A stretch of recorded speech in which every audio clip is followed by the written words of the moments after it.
This is the Jason Jones Show, powered by Mudhouse Media. Now, here's Jason Jones. Aloha, everybody, and welcome to the Jason Jones Show. I am your host, Jason Jones, broadcasting from the beautiful hill country of Texas. Do you miss me saying the beautiful west side of Oahu? I do. Sometimes I do.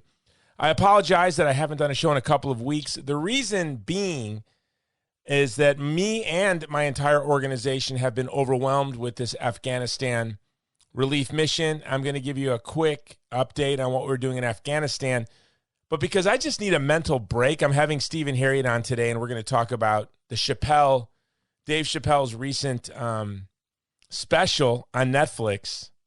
And you will find out, I've been given permission to tell you, I was with Dave Chappelle last year as he was preparing this show at a house in Ohio with him and his friends. We're going to talk about all that. And but before that, let me give you an update on Afghanistan and why I haven't been doing many shows or writing as much as I usually do if you follow me at the stream.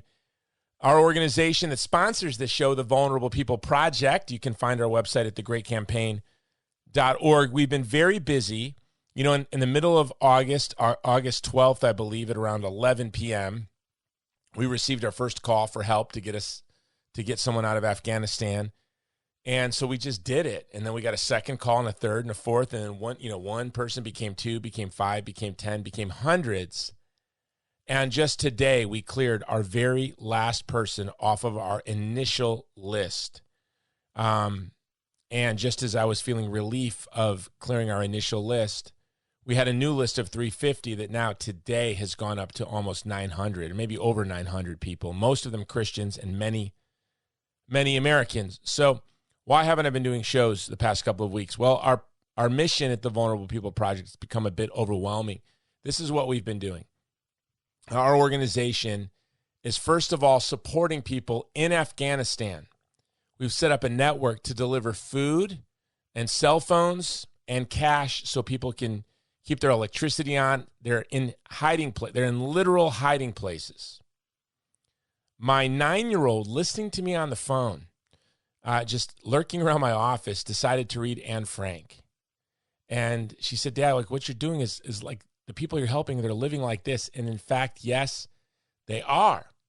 They are living like exactly like that. And we've set up a network of people who are delivering food and cash and cell phones, because cell phones are very important. In fact, there are American citizens who are supporting. And thanks to your support and the supporters of our organization, they're able to keep their phones on so they can communicate with the State Department to find out if and when they're finally going to be evacuated from the airports. So we're supporting people in Afghanistan. We have been evacuating people on planes and overland. And I can tell you that when you evacuate people overland, you're not dealing with saints. You're not dealing with Mother Teresa. It's really draining to deal with these folks.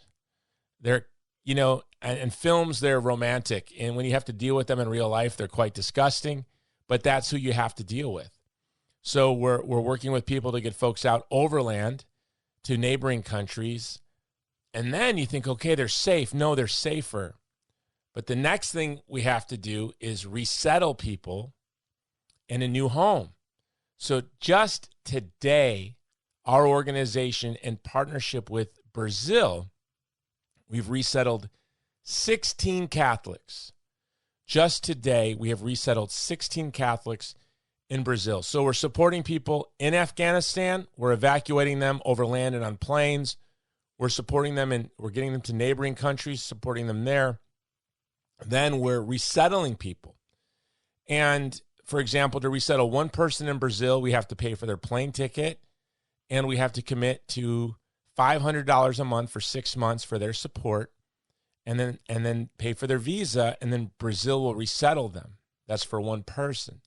So today we did 16 people. So that's $48,000 for the 6 months of resettlement, for the visas, and for the plane tickets. And so it's a lot of work, a lot of moving parts. and you're just not chipper. And when I started this podcast, Stephen, let's just bring you on now. Welcome to the Jason Jones Show. Buy pillows at mypillow.com. The code is Jones. The Vulnerable People Project at thegreatcampaign.org sponsors the show. Stephen, welcome to the show. Thank you very much. Yeah, and thank you for what you're doing. That's really inspiring. Well, it's, I think I'm going to change the name of my organization. It's the Human Rights Education and Relief Organization. We have two programs, the Vulnerable People Project and Movie to Movement. But those are our two programs. And the Vulnerable People Project, our mission is to stand with the most vulnerable people in the world at the most vulnerable moments of their life. I think I'm going to change the name of our organization to Not This Vulnerable for That Long Project. How's that sound? Like that vulnerable for not very long people project. Too much of a mouthful. You just call it de-vulnerable. Well, what I mean by that is, brother, it's tiring. It's just these people are extremely vulnerable. And there seems to be no end in sight. Today I got a text from somebody who was sending to me in glee an email that he received from the Taliban saying, there's nowhere in Afghanistan you can hide. We're going to find you and kill you and your family. And he sent that to me, the death letter, one of many. He said, well, brother, they're not going to find me because I'm gone. They don't even know I'm gone. Because of you and your organization, I'm alive and my family's live. Thank you. You would think, okay, that gives you a little bit of a dopamine hit. That can sustain you for a bit.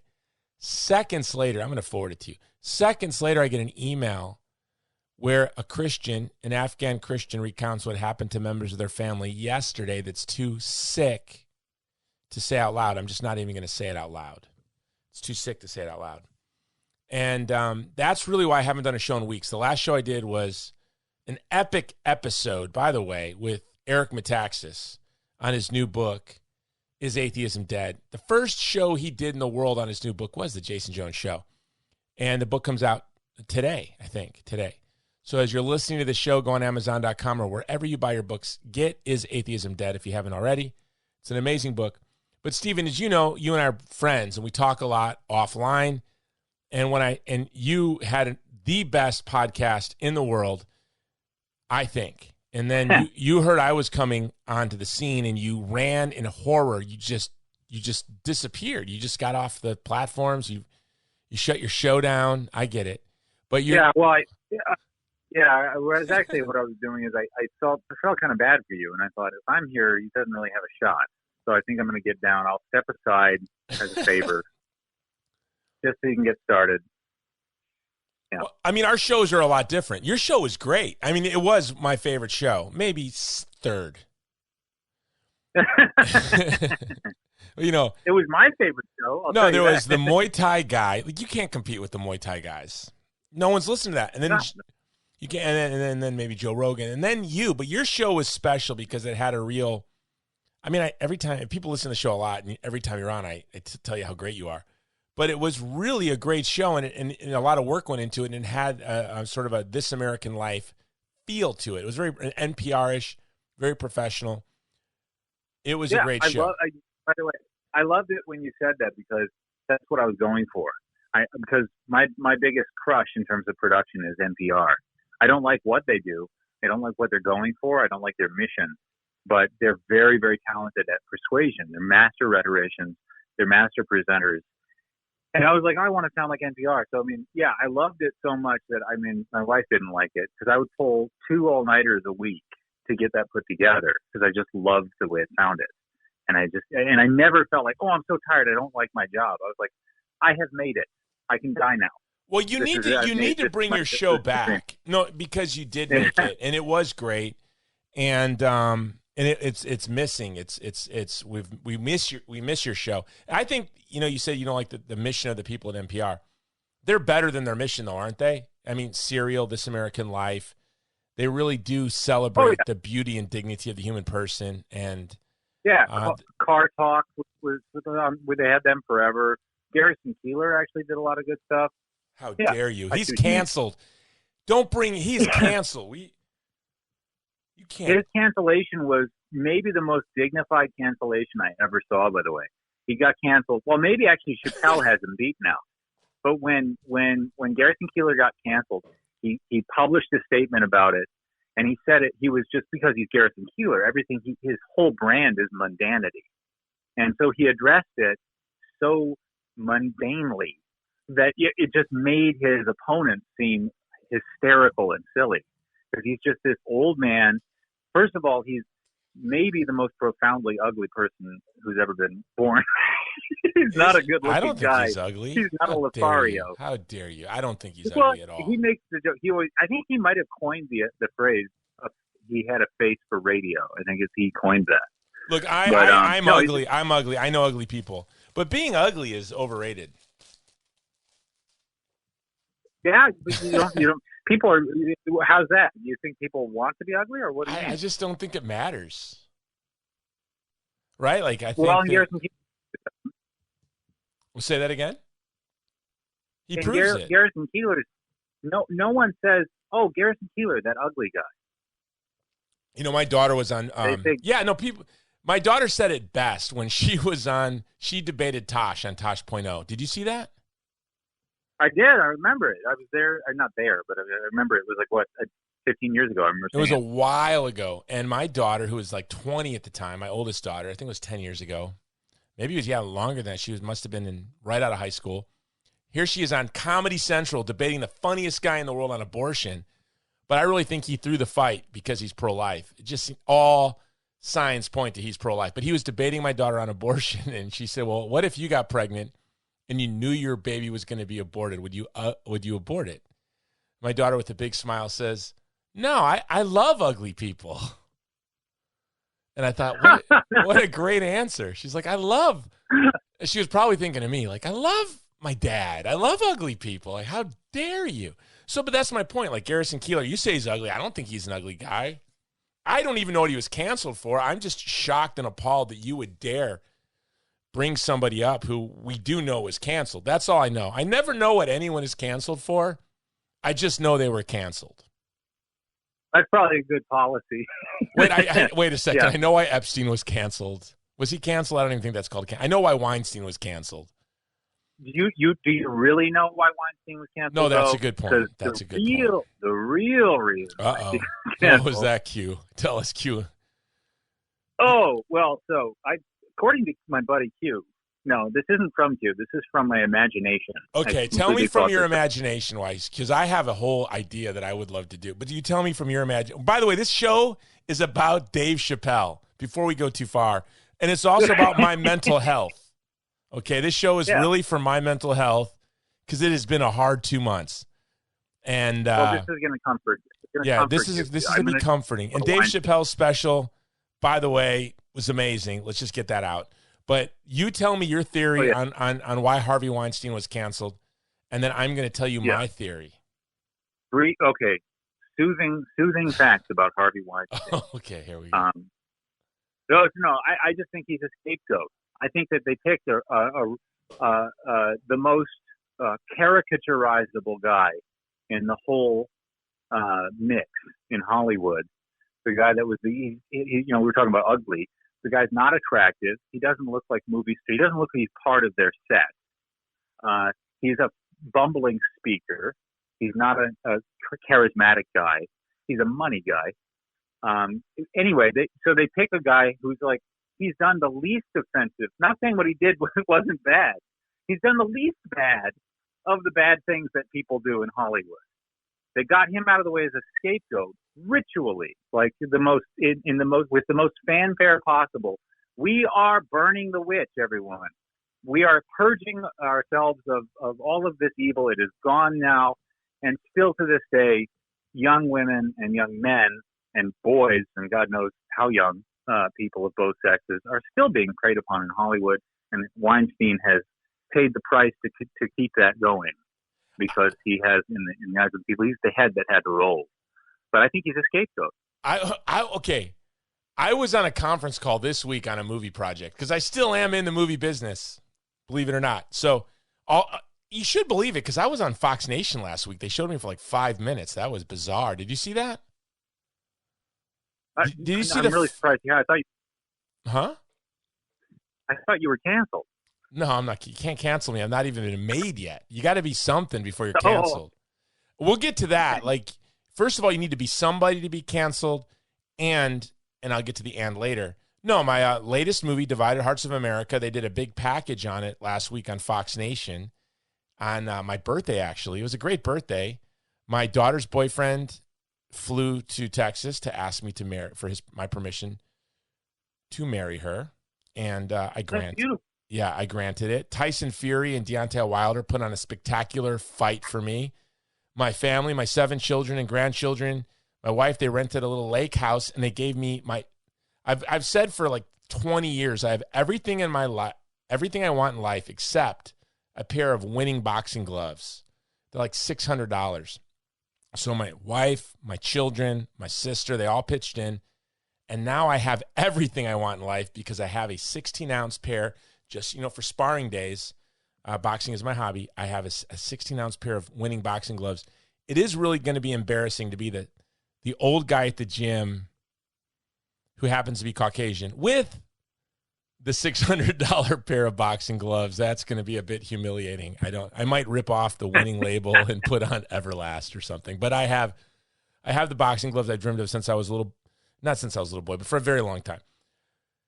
So I digress. Oh, so then Fox News does a whole package on my movie with Benjamin Watson. And in our movie, we interview everybody. And they decided to just show me and Benjamin talking the entire interview. And they showed my whole, what I am in the movie, that's the whole Fox segment. They just show me talking to Benjamin, and there's the segment.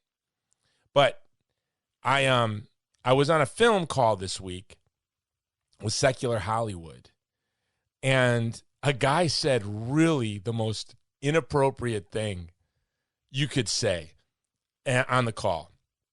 It was shocking, a little bit. But we're grown-ups. You're not really shocked, but you wouldn't have been shocked 5 years ago. You'd have been like, that's just people are crazy. But you're like, wait, does this guy not know the world we're living in right now? And this is a Zoom call, and like we can record Zoom calls. And then a distributor on the call said, you didn't mean to say that. He goes, I did mean to say it, and I'm recording the call myself. And I'm like, okay. So to your point about Weinstein being scapegoated, and at what he was canceled for, everybody already knew he was doing. It was the joke in Hollywood, right? So it wasn't like there weren't any revelations. It was like, this is Harvey Weinstein in 2015, 14, ha, ha, ha, ha. And then a couple years later, this is Harvey Weinstein. Oh my gosh, who can believe such a thing? There were no new revelations. That is, by the way, that's a whole thing. I have another conspiracy theory, and it has to do with Chappelle, and it's related to that. Hold that, because I want to tell you mine. Okay, I want to tell you, first of all, this podcast is where I can tell stories that I could never tell before. I can tell the world that I hung out with Harvey Weinstein. Do you know that? I hung out with Harvey Weinstein. Have I told you this story? You did, but I want you to tell it again. Okay. It's a soothing Weinstein fact. It's a soothing heart. So I'm at this party in Hollywood at the SLS Hotel. By the way, creepy place. Like mirrors, everything's black, skulls, mirrored skulls. You're like, what is going on here? But I was invited. So I go to this party by a friend of mine who was a WWE wrestler. And, great guy. Wonderful man. I love the guy. So he invites me to this party, and everyone is there. Everyone, right? And who I'm most excited about being a child of the 80s is I see Demi Moore. I see Molly Ringwald. Like, I see all these 80s stars. And I see my cousin. I have my cousin she's beautiful. She's literally my cousin. She's half white, half black, stunning. She's in Hollywood. I don't even know what she does in Hollywood, but she's there. She works in the industry in some way. And I see her in the strangest places. So there's my cousin. Like, hey, what are you doing here? What are you doing here? And she's just there with her friends. She's very sweet. Always dating these really effeminate guys. I'm like, what are you dating these guys for? But anyway, I digress again. But so we walk into this party at the SLS Hotel, and I'm with my friend Patrick Newell, who is the star in my movie Crescendo. He's not actually a star, but he's in my movie Crescendo, but he's a Swiss pop star. Of all things, very devout Christian, Catholic, Swiss pop star. Google Patrick Newell, N-U-O. You'll see his videos. German language pop star. Great guy. So Patrick's my partner. We're hanging out in he's my buddy for the day. We go to this party. And so I'm looking. I always look to see who is lonely or out of place at a party, and I go introduce myself to them. That's just what I've always done my entire life. And it's actually boded well. It's helped me so much in life. Like, one time I was at the Crane Club in New York City. I saw this woman with her teenage daughter at this really fancy party at the Crane Club. I went and started talking to her the whole night. Just thought she seemed out of place. And what's a woman doing at the Crane Club with her daughter at this party with all these muckety mucks? And turned out she was a writer for the Washington Post who was there to cover the party, but she had to pick up her daughter. So the whole story not the Washington Post, the New York Post, was about me and my mission and why I was at this party, which is kind of cool. Like, I didn't know I was talking to a New York Post writer. But I walk into this party, and there I see this really obese guy surrounded by beautiful women. And this is what I think. That poor guy. He must be visiting his daughter, and she brought him to this party, and he's feeling really out of place and awkward, surrounded by all these beautiful women. I'll go introduce myself to him and talk to him. And so that's what I did. Mm-hmm. I'm talking to this guy for like 20 minutes. And then my buddy, the WWE wrestler, his name is Daniel Puder, MMA fighter. My buddy Daniel Puder comes up and he's like, "Excuse me, sir, I gotta steal this guy away from you." And he takes me away from this guy and all these young women. And he goes, "How dare you monopolize that Harvey Weinstein's time? Who do you think you are to just show up at a party, make a beeline to Harvey Weinstein, and then just talk his ear off for 30 minutes? Like, who do you think you are?" And then I look, and then I realize, oh my gosh, that is Harvey Weinstein. And then the women, it wasn't that he was some guy that just sat down and all the beautiful women, he happened to sit down in the midst of a bunch of beautiful women. I watched what was happening there the rest of the night, and these women were beelining to Harvey Weinstein. This is what I witnessed. Mm-hmm. This was just my one experience in the same room as this guy, creep that he is. And he, by the way, was a slob, total slob. Felt sorry for like, who is this guy and what is he doing here? Like, here I am in a Hollywood party, like, who let that guy in? Who let that loser into our party? And it was Harvey Weinstein. And I just felt bad. Right. And I literally just felt bad for the guy. I looked at him and said, this poor guy must be from Jersey, and he's here visiting his daughter. And he's an insurance salesman from New Jersey. He's here visiting his daughter, who's an actress.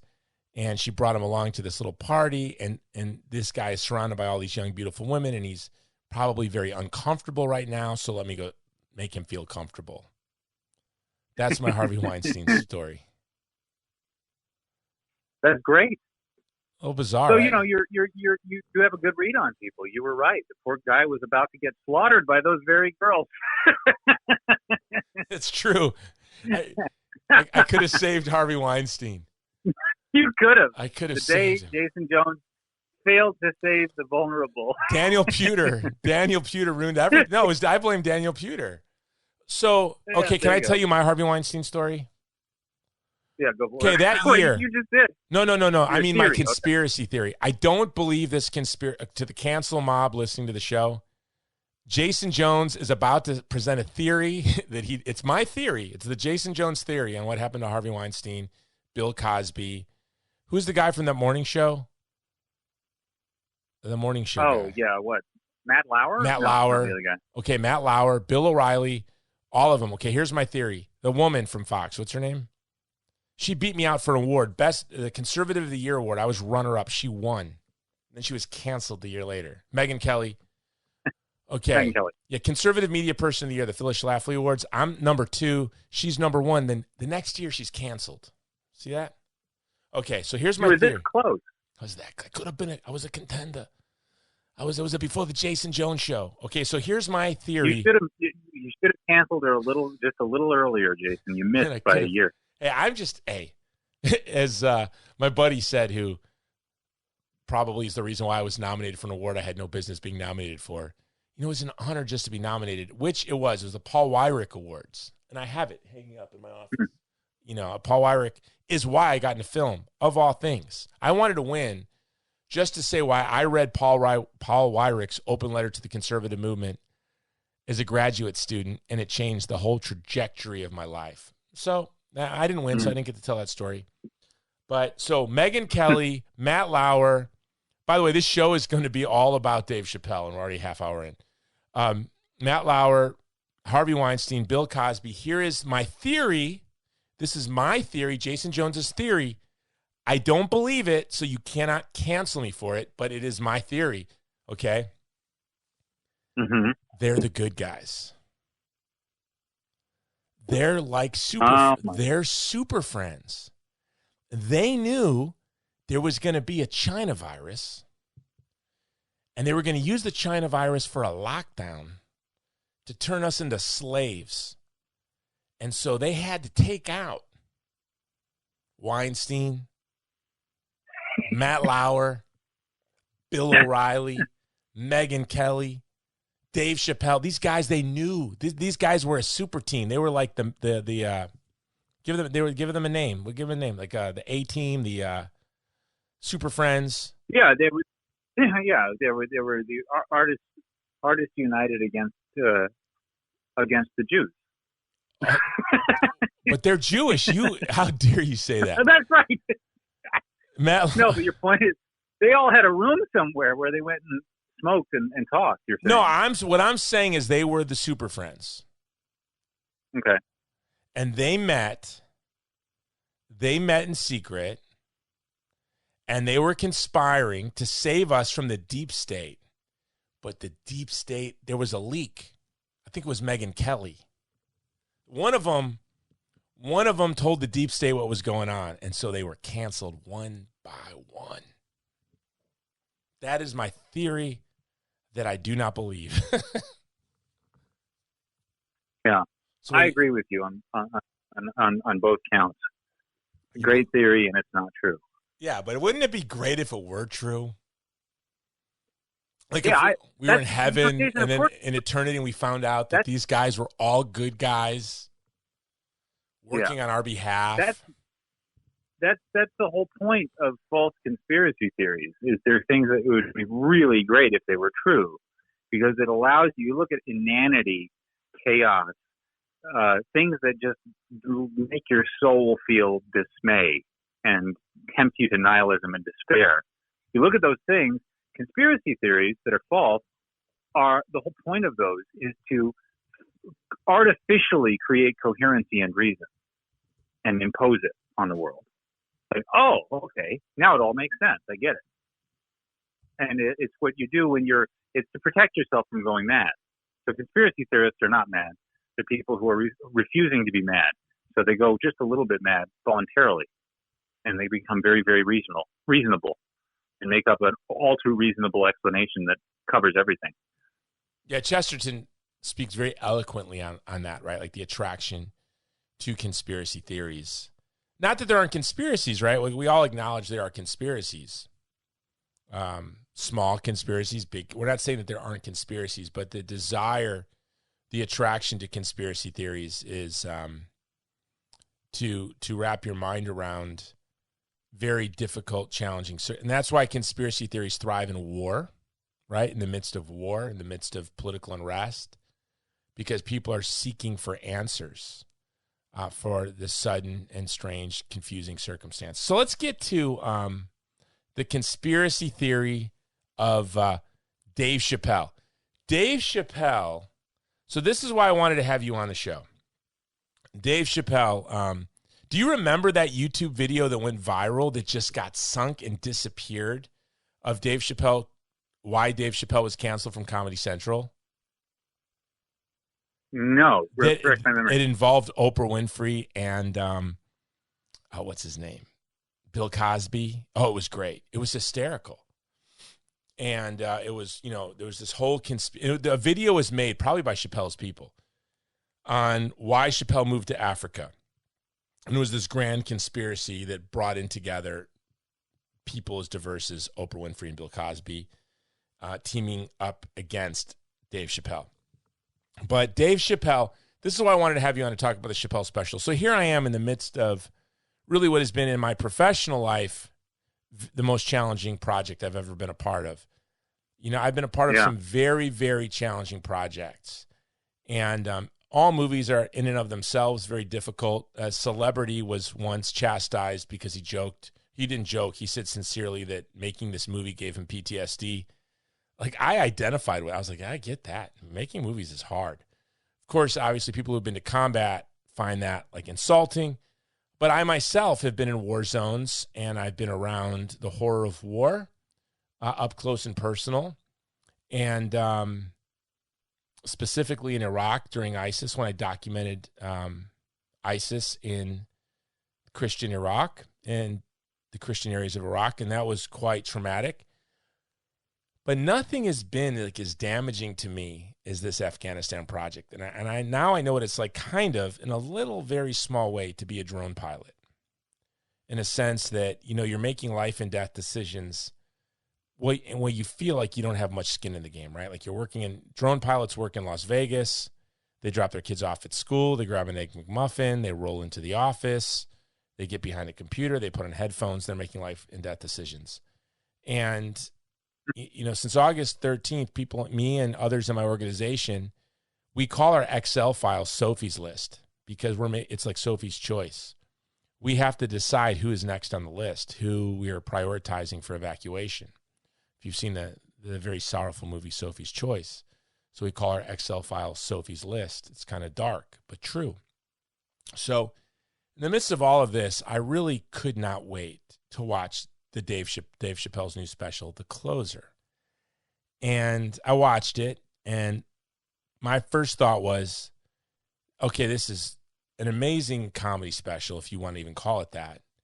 But this is a landmark in the history of our great nation. And that I think every kid in America to graduate 8th grade should have to memorize Dave Chappelle's special, The Closer. And if you want to be a citizen, when you take the citizenship test, I want people from Guatemala, from Afghanistan, wherever you come from in the world, when you take your citizenship test, you learn the 3 branches of government, checks and balances, yada, yada, yada. You need to memorize at least most of, I would cut out the first skit, the first bit. Is that what we call it? The first bit. I'd cut that out, maybe, about the pastor. I'd cut out the pastor part, but then you have to memorize the rest of it. You have to memorize. The pastor part did play a role, though. It was deliberate. I liked it. Okay, weirdly. Let's talk about that. I want to go through it segment by segment. By the way, I liked it too. It was truthful, right? It was very empathetic. He dealt with all of the challenging issues of the age, and he kicked it all. He said he doesn't punch up or down. He punches up. Let's be clear. Dave Chappelle punches up for those who are being punched on from below. So then I called you and I said, hey, I think every 8th grader in America should memorize this instead of the Gettysburg Address. And you called your wife. Didn't I just say that? Tell me. So when you watched the special, did you really tell your wife you think everyone should, every 8th grader? Because that seems like a strange thing to say. No, I didn't say every 8th grader should. I didn't say every 8th grader should learn it, but all I said is I did compare it to the Gettysburg Address. That's bizarre. In that it was meticulously put together. It was obvious. It was not thoughtless or haphazard, and it was. I like the way you put it, and I think that's kind of what I was getting at. I like the way you put it. It was a landmark in our history because the overall character of the presentation was something that isn't supposed to exist anymore. Something that actually, in fact, has been wiped out from most mainstream platforms. And he's saying, well, no, not me. I'm not going to conform to this, because there's been a purgation. There's been a cultural revolution. And I think a lot of people who are proponents of this cultural revolution that just sort of erases and has a lot of bowdlerizing and getting rid of what you can and can't, defining what you can and can't say. They thought they had already kind of cleaned the deck. Like, oh, it's set now. We have an iron grip on what is acceptable to say. We don't just say that things are offensive anymore, by the way. We say that they are legally actionable. You should be in prison if you say the wrong thing. And they're moving rapidly in that direction. It's extraordinarily dangerous. And Chappelle stands up and just says, "No, I'm going to talk as though I'm basically he says, FYI, I have been entirely unaffected by the last 5 years of cultural revolution that you've accomplished. I'm going to speak as though you never accomplished any of it," which was incredible. That's what I was. That's, I think, what impressed me the most and what made me kind of think of it as historic. Did you watch it with your wife? Did you watch it with your wife? I did. Yeah. You did. Yeah. Did she see the same? Did she see it as well, or was she kind of like, I don't get it? She laughed pretty hard several times. Yeah. I don't know about you, but this is something I've talked about with a bunch of buddies of mine. Our wives, we're worried about our wives. We think they might be going alt-right. It happened during lockdown. All of the guys I know, they're like, I'm worried about my wife. I think she's becoming a racist and becoming far right. And so we're kind of keeping tabs on our wives and keeping in touch with the FBI in case something comes up. Dude, I've got proof that my wife is becoming a racist and becoming alt-right. I've got definitive proof. Okay, now, first of all, she's Chinese, but it doesn't mean you can't be a white supremacist, right? Chinese people could be white supremacists. And this is my evidence that my wife is a white supremacist. She bought a visor for tennis instead of a cap. Like, instead of a hat, she bought a visor. Do you follow me on this? I said, how dare you? I'm with you. You have married, I am poor white trash. You cannot wear a visor. It's bad enough you go play tennis at a country club with those ladies, okay? That's bad enough. But now you walk, and she said she tried to defend herself. She said, well, honey, it's not that I'm an alt-white white supremacist. Right, sure. She said it's because the hat traps the heat, but the sun is in my eyes, so with the visor, the heat escapes my head, but the visor blocks the sun. That's why I'm wearing a visor, not a hat. By the way, the hat she used to wear, the Jason Jones Show hat. I might have to get a Jason Jones Show visor, but I'm afraid if I do that, the FBI will raid my house.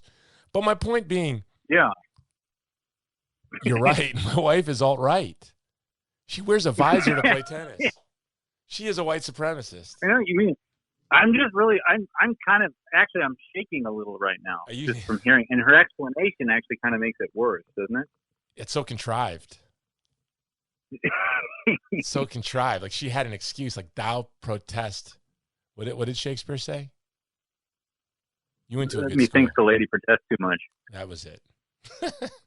Yeah, she protests too much.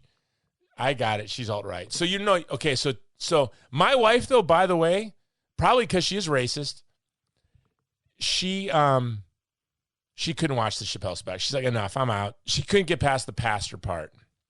I will say that first section. For a lot of people listening, you're going to hear us say that this should be a part of the citizenship test. You're going to watch the first 5 minutes of the show, and you're going to unsubscribe from the Jason Jones Show. That's the part that my wife saw, and she's like, I'm out. Yeah.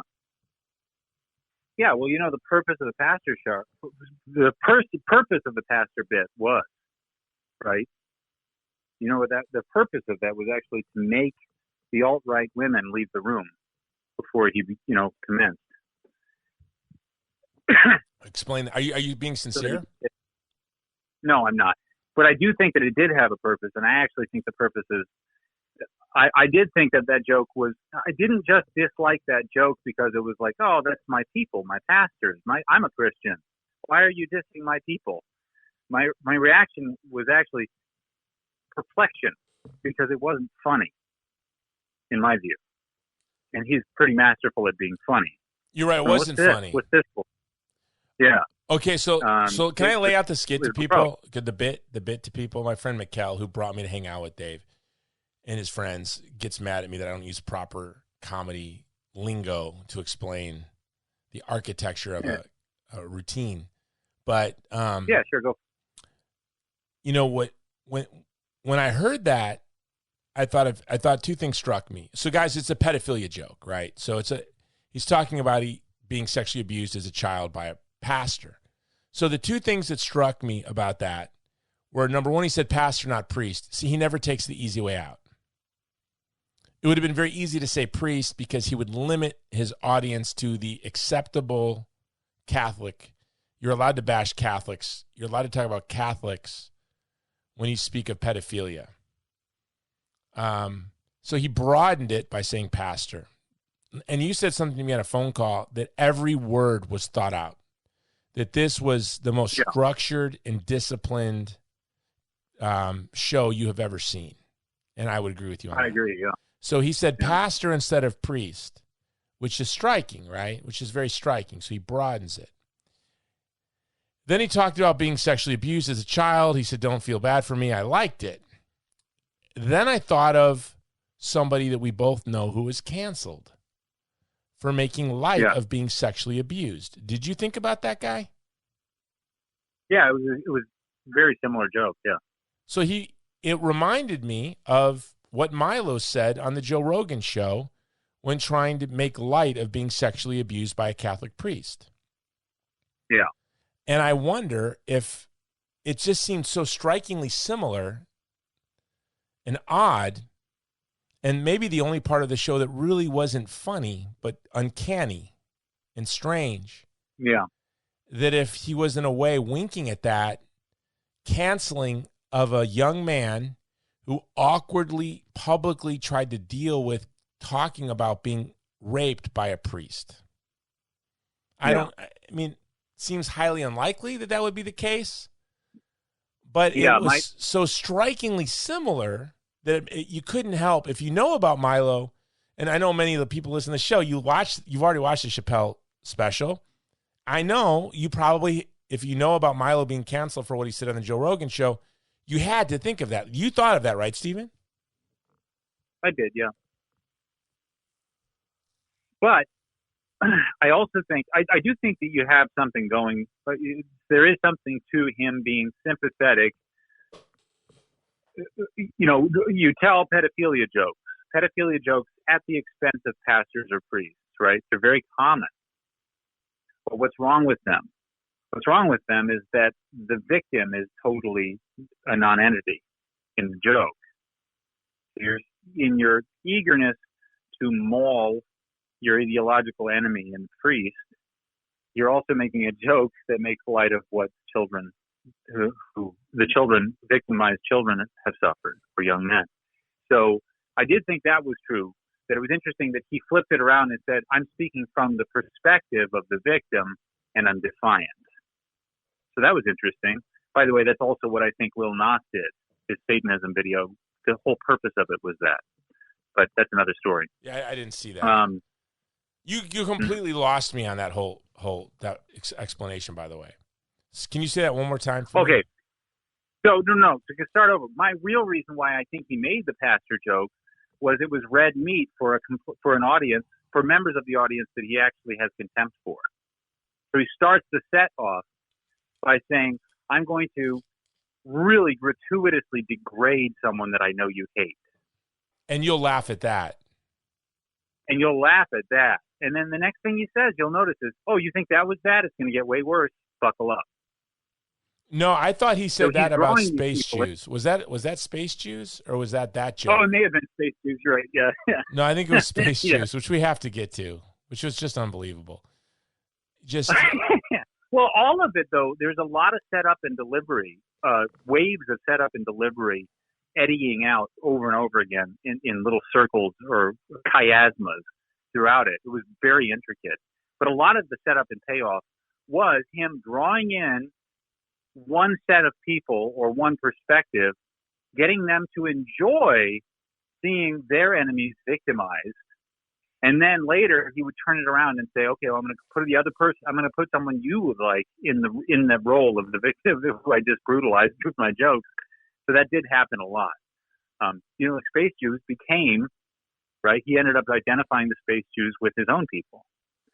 So things like that. And if you know anything about the history of the Nation of Islam and the Nation of Islam, some of their beliefs, it gets to be really funny. So, but let's hold off. Let's hold off on Space Jews. We got to segue from which was to me, and maybe because it was kind of our tribe. Well, I don't think it was because it was our tribe. I just think it's about children being abused, and it's just awkward and not funny, right? So it was just strange and it was uncanny, but it was thought out. And yep. And again, my belief is that it was red meat to draw in people that he wants. Basically, he says, "Look, you're willing. This is contemptible. You're laughing at that, but let me give you, now will you laugh later?" That was the point of the red meat for people that he thought were lowest common denominator. Yeah, and so it was after he tells this joke, he gets into the LGBTQ, which he messes up several times. You know that it wasn't by accident. So he says LGBTQ, but then he says he reverses it a few times. But of course, he says LBGT. He says LGBTQ, but he says it without pause. He never stumbles. He just says it wrong. Yeah, yeah, he says it wrong consistently, and then he says it right, and it's just he's playing with you. And I just want to say this to set it up for people like you and I are talking about Dave Chappelle, like everyone listening loves Dave Chappelle, and I'm shocked at how many folks, especially probably in my audience, maybe don't know who Dave Chappelle is. This guy is the most successful comedian of our generation, of maybe the past 2 or 3 generations, who walked away from a $50 million contract with Comedy Central and then kind of stepped away from the industry and literally went to Africa. He jokes a lot about that, going to Africa and why he did that and what that means. But he had accidentally tripped over backwards into this LGBTQ trans controversy. And he found himself in the middle of a battle that he had never intended to engage in. And that's who Dave Chappelle is. Dave Chappelle is a comedian. He says something that's really sincere. He says, my problem has never been with the LGBTQ. If you've listened to my comedy over the years, you'll know my problem has always been with white people. It was really funny, right? It was really funny. Yeah. It was really funny. As a white guy, I can go, that's really funny. But what obviously Dave Chappelle doesn't mean that. Why do I say that? Because in this skit, he defends the white people that it's acceptable to mock. Very clever, in a very clever way. He defends the folks that Hollywood says it's open season on. He does it in a very clever way. Very smart guy. What he means is that his comedy has been really based in, and it's about what it is to be black from his experience. That's what it's about. Yep. He's not trying to hurt anyone's feelings. The last thing, here's what you know about comedians. You don't have to be like the most empathetic person in the world. You don't have to be the most empathetic person in the world to know that somebody is a stand-up comedian because they want to stop people from hurting. That's all. They want people to laugh. They want to elevate them from sorrow, from loneliness, from despair for a moment. They want to rip open the universe, and they want to joy to come flooding in to strangers. And this has been built from early days in their life. I've known a lot of stand-up comedians just wanting to make their mom laugh, their brother and sister laugh in their bedroom when they're 9 years old and they're doing skits, right? Make their classmates laugh. So the last thing a comedian ever wants to do, the last person in the world, a stand-up comic is the last person in the world who wants to intentionally hurt another human being. That is what you should know. Am I right on that, Stephen? Well, yeah. I mean, there are exceptions, but I think I agree with you. You're talking about the type. You're talking about the type of stand-up comedian that is the ideal, and I agree. I mean, the ones that I like. There are some people out there. There are some stand-up comics who try to use comedy to hurt people, actually. Eek. And give me an example, because I love stand-up. Give me an example. Huh?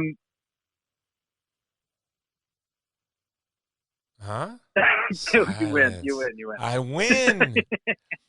I think it is very dangerous. Have you ever told a joke? I have a young woman who worked for me who listens to the Jason Jones show.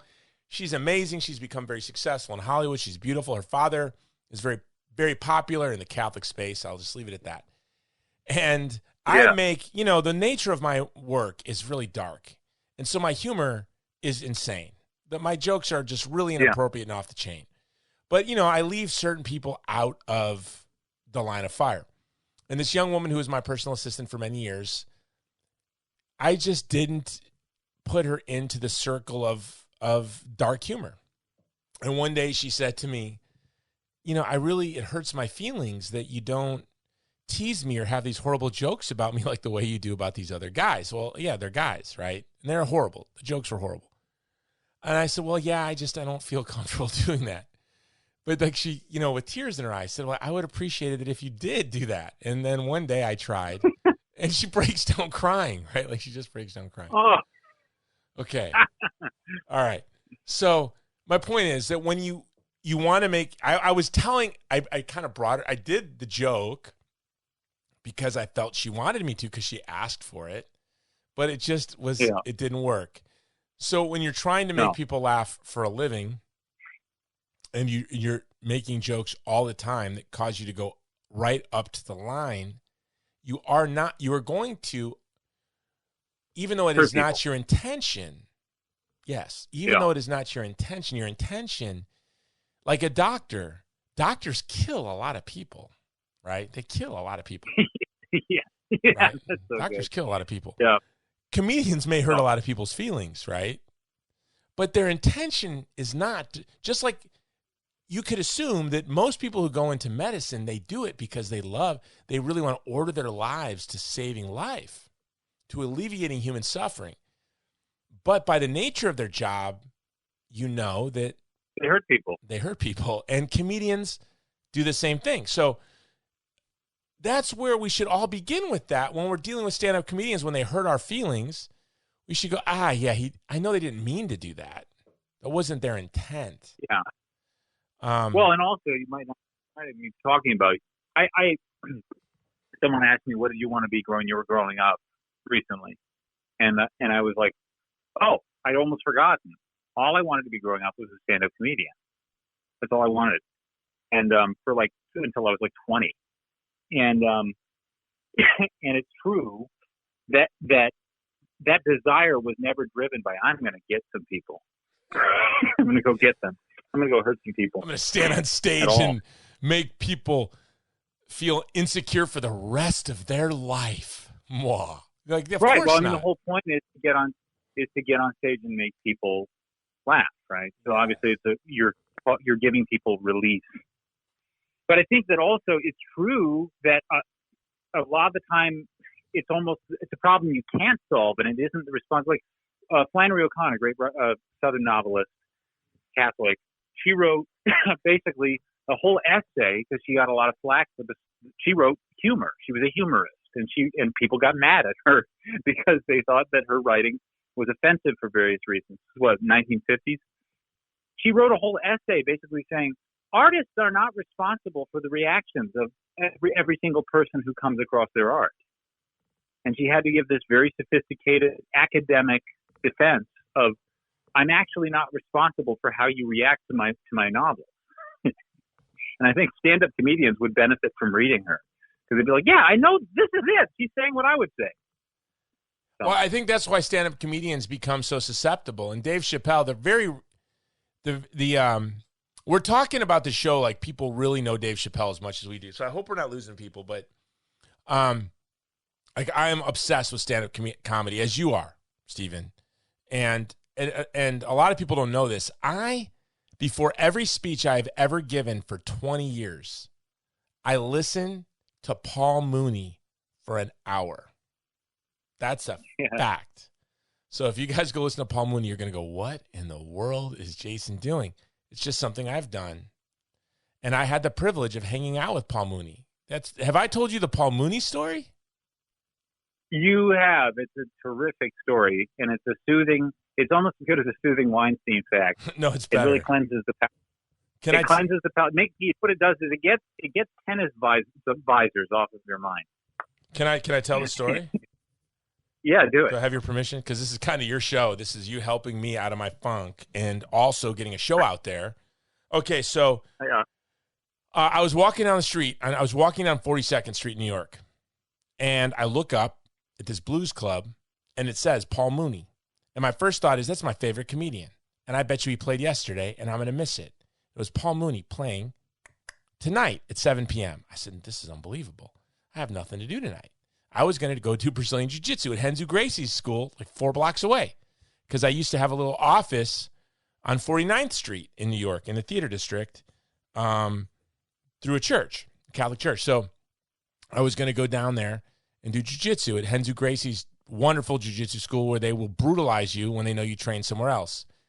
And I saw up there, Paul Mooney tonight. So I went down to the ticket office. I said, are there any tickets left? And he goes, there's 1 seat left. And I said, oh, come on. I said, you got to give me that ticket. And this is unbelievable. And he said, no, I don't think you want this ticket, young man. And I'm like, I'm not young. He says, yeah, well, you don't want a ticket to this show. And I said, first of all, you don't understand this. I'm Paul Mooney's biggest fan. And I get why you don't want to sell me a ticket to this show. He goes, you're going to be the only white guy in there, right? I said, yeah. It's going to make you uncomfortable. I said, I will not be uncomfortable at all. Give me that ticket. So he sold me the ticket. I go to the front, the doorman, show him the ticket. I said, listen, can you find me some young women who are sitting alone and sit me at their table? Okay, now you guys are like, this is a Harvey Weinstein story. No, this is not a Harvey Weinstein story. So the doorman brings me to these 2 beautiful women, young women, and says, this guy asked to sit with 2 beautiful women. I said, brother, I didn't want you to tell him that. I just could. And then they, can he sit with you? And they looked at me, and I said, listen, I have a beautiful wife and 7 beautiful children. I said, but I promise you that if I sit with you tonight, if we're sitting here, we'll all be backstage with Paul Mooney tonight. I promise you that. Like, really? I said, just trust me. So they sit me down. So Paul Mooney's doing his routine. So the whole night, this guy wrote for Letterman. I'm sorry, not for Letterman, for Richard Pryor. He wrote for, how did I frame those two? I'm a student of frame theory. How did I reframe Letterman and Richard Pryor together? I'm literally a student of how people file words and concepts and names and what that means. Bizarre. Okay, so Richard Pryor, he wrote for Richard Pryor. He wrote for Dave Chappelle. He wrote for TV shows like Good Times and What's Happening. Paul Mooney is a legend. So he's doing his routine. He's like looking at me, and I know he's finally going to say something, and he stops and he says, man, what are you doing here? And I stand up real slow, and I look the whole crowd over. I do a complete 360 real slow. Now, 2 weeks earlier, the owner of the Clippers, Don Sterling, got caught saying some really racist things. Do you remember that? Yeah. You don't. You just lied. You lied. You don't. That was a lie. Am I right? Did you just lie? That was 100% a lie, yeah. I was trying to help. I was being your fucking gremlin. But everyone heard you, and they're like, that's a lie. Okay, so do you know who Don Sterling is? No idea. It's something to do with sports, right? You know nothing about sports. You don't know who the Clippers are. Okay, so trust me. This guy owned the Clippers.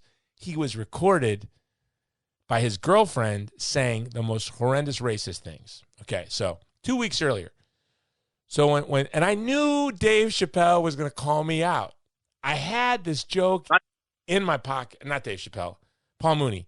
And I had this joke in my pocket. Letterman. Paul Simon. Paul Wyrick. Howard Phillips. Whatever. No, I knew Paul Mooney was going to, call me out. So I stand up. I do 360 real slow. He asked me why I'm there. And I said, Paul, I just want to know what it felt like to be a black guy at the Clippers game. Because this was 2 weeks after. Dude, the whole crowd just started roaring laughing. And he got the most beautiful smile. Paul Mooney had the most beautiful smile. And I sat down. I said, you're going to be hanging out with Paul Mooney tonight. And if you follow me on Facebook, you have seen that picture of me with these 2 young women and Paul and his friends.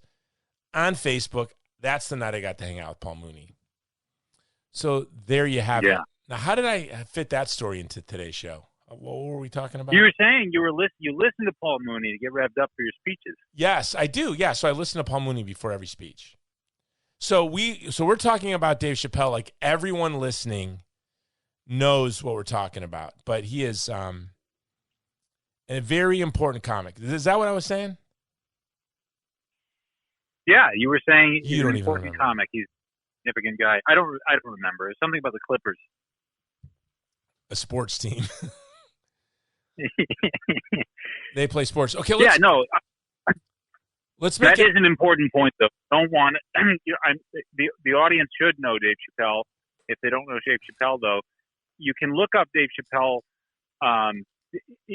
People talk about Dave Chappelle, and you can look up on YouTube.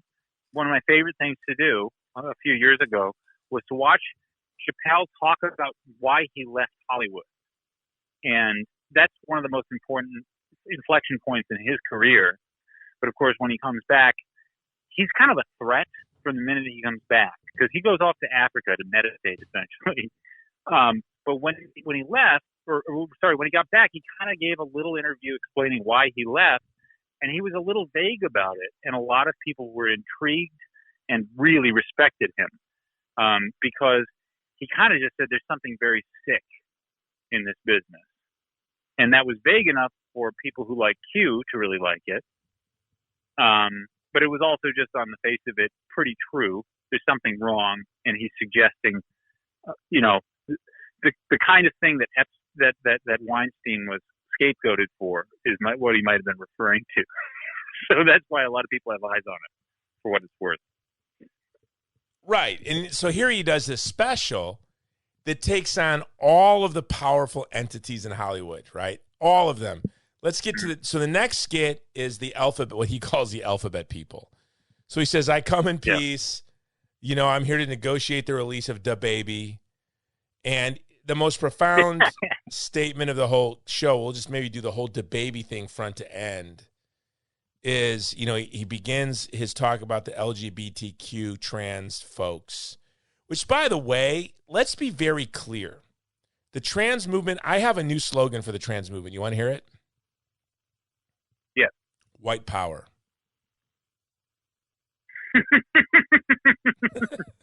That's it. That's great. It's white power. They should just say Rahowa, whatever. I don't know. Whatever these alt-right neo-Nazis say, I think the trans slogan should be white power, because isn't that really what it's about? White men who are confused about their genitalia. There was some trans activist that came out and said, Dave Chappelle is not black. Yeah. Did you see that? Like he's lost his black card. So white men who are confused by their genitals now think that they can take away Dave Chappelle's black card. So if that's the case, they should just take as their motto, the trans movement, white power. But the most powerful, when he talks about Da Baby, and I don't know who Da Baby is. I have no clue. He's a rapper, yeah. Do you know at all? I don't know at all. I know who he is, but I think I had to Google him. Okay. So he's a rapper who made some quote-unquote, whatever that means, anti-trans comments. Okay.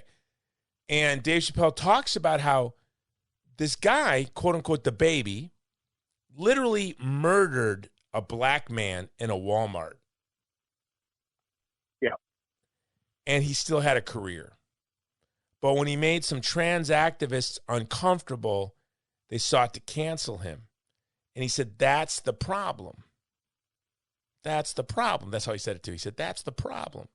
Do you not see that there? That's the difference.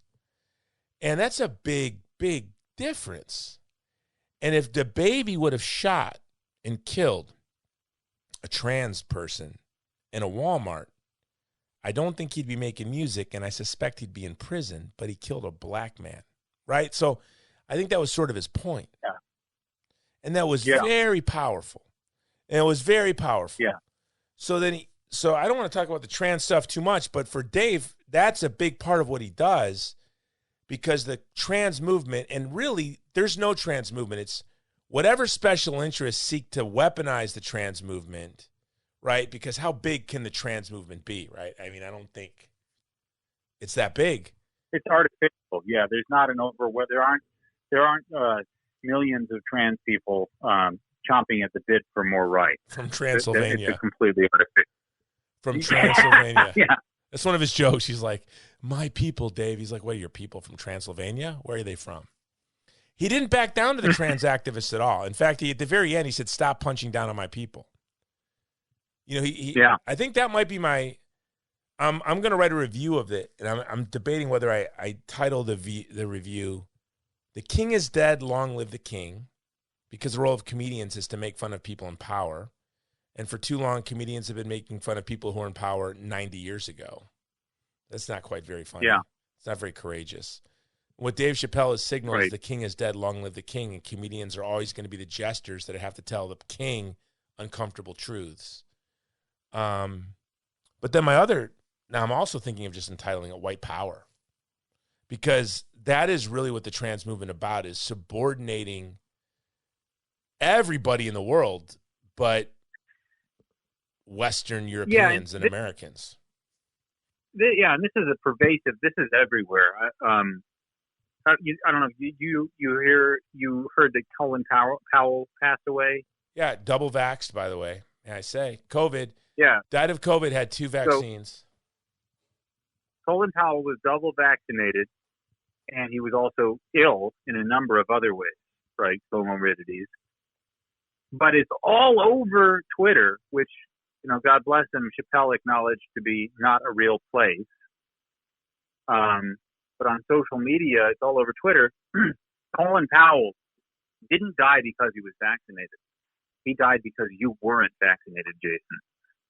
And there's all this I'm stuff not out on there Twitter. about- I'm not on Twitter. Yep. Is that the rhetoric? Well, that's the rhetoric, is that Colin Powell is an example of what happens when people don't get on board and get vaccinated. Vulnerable people will die, and he's dead because. So I actually just got on Twitter and I just tweeted, I can't believe anti-vaxxers deliberately killed Colin Powell at the tender age of 84. Shame on all of you. And right away, somebody replied actually and said, that's horrible. Your sarcasm is so hurtful to the Powell family, and they're going to be very hurt. And you're spreading ignorance about the vax, da-da-da-da-da. To which I didn't reply because that's my policy. But my thought was, this person doesn't realize that the purpose of my tweet wasn't to denigrate Colin Powell, but to defend people who were being scapegoated and being mistreated. People are being literally accused of murdering Colin Powell. Right? My wife, who's like an anonymous little housewife in the Midwest, is being blamed. Right? If there's a way to contact trace her so that people would be able to see a glowing light above her head. By the way, God unvaxxed. bless these people with a. Okay, can I vent real quick? This is supposed to be about the Chappelle special, but let me vent real quick. Colin Powell made a massive failure as a human being. He went before the world and lied. Yeah. And he admitted it so much. Yeah. And that lie killed a lot of people. Yeah. A lot of people. Maybe this is not the time to say this, but as someone who opposed the invasion of Iraq before we invaded Iraq, because I said it would lead to ethnic cleansing of vulnerable minorities, and that my son would fight in that war, not yours, because we're a family that serves in the military. And in fact, my son fought in Iraq and Syria. And in fact, there were ethnic cleansings. Colin Powell lied and admitted that it was his biggest mistake of his life. He said, you know, he advocated some evidence that he didn't trust. To me, that seems a very tactful way of saying he lied. And now the left, they're just so funny. They're a circus. They have no real thought for real people, whether they're Iraqis or Americans. They just don't really care about real people. Here you've got a guy that's double vaxxed and who dies of COVID. Well, what if I got the vaccine and I get COVID and I give it to Colin Powell? Is it my fault? It's utterly ridiculous. These people are absurd. Yeah. And who they make heroes of it's unbelievable who they make heroes of. He was there. Yeah, we Catholics, by the way, we don't lionize people like Colin Powell. We pray extra hard because he's going to have a hard time getting up there. Oh, let's be clear about that. Let's be clear about that. This man was the central figure in a great deceit that led to horrible human suffering, but will take his death to go after people who don't get the vaccine. By the way, 40% of TSA not getting the vaccine. Right? Chicago, 800 Navy SEALs, 3,000 Chicago police officers. 70,000 medical professionals. Yeah. All those people are so hateful and mean and horrible. And the poor, great hero, the wonderful man, Colin Powell. You know, by the way, it just makes me so upset. It's just so bizarre. Yeah, and all I was doing, all I meant to do that's an illustration of this is a person. The people who don't understand, like you could joke about Colin Powell. All I did is I caricaturized the idea of blaming people who aren't vaccinated for deliberately killing Colin Powell, which is funny actually in itself. Like I can't believe you anti-vaxxer would go, you would go and kill Colin Powell at the tender age of 84. It's funny, I think. But the point is that this person is like, why are you attacking Colin Powell? And I'm like, no, the whole of Twitter.com right now is attacking. My response would have simply been #yellow cake. What is that? Oh, that was just part of the great grand deception to lure us into a counterproductive regime change war. So let's go back to Chappelle, because this is it. Just I'm so glad. Let's go to Chappelle's joke about Twitter, which is he said, "I've been canceled on Twitter, but I don't care because Twitter isn't a real place." Yeah. Yeah. And Dave Chappelle. Well, right. Yeah. Well, yeah, and well, go ahead. I was just going to say though that it's in general though what he does over and over again, and he gets attacked. He makes jokes. Almost all of his jokes are designed to vindicate a person that is innocent and being unjustly tarnished or attacked. And so many of the feedback he gets from the establishment right now is, why are you attacking, these various people? And he says, no, I'm not attacking these various people. I'm using them in an illustrative way to defend people who are being unjustly accused of hating them or of being murderous or, various people that are being scapegoated. So that's all I was getting at with the Colin Powell digression. Well, to that point, several times in the Chappelle Show special, he defended sort of the white folks that shop at Walmart. Did you catch that? Several times. He defended the folks that the rest of, the comedy establishment thinks it's okay to attack. And when I watched him do that, I thought of, wherever I travel in the world, I go try to see comedy shows. There's 3 things I do is I go to Mass, 4 things. I go to Mass, I try to eat something great, I find a boxing gym or a kickboxing gym or a jiu-jitsu school to go train at, and I go to a comedy show. This is what I do when I travel the world. This is what makes me very happy. But being even from Chicago, I love Chicago the day I turned 17, but I go to Chicago a lot, and I had never been to Second City. Well, the week before the shutdown, I finally got to go to Second City. Can you imagine? So I'm in Chicago. I catch an Uber by myself. I often do this by myself. By the way, it is one of the best ways to go to a comedy club is by yourself, because you really get to observe not only the comedians, or in this case, the show at Second City, but the audience. You just get to really, it's just you, and you get to really observe this whole beautiful, you get to witness the crowd and the comedian together. So I go to Second City. Now, Second City, for those of you who don't know, is a theater for Saturday Night Live. And my dad, being a bobo, a bourgeois bohemian who thinks he's a hippie, who, he's not really a hippie. Maybe he was a hippie, maybe he did some drugs, maybe even did heroin. I don't know. But he stopped, to me, you stop being a hippie. See how I just framed hippie and Hitlers together? You stop being a hippie the moment you accept, like, a managerial position at a box store, which my dad did sometime in the 80s. Okay, but he loved Second City.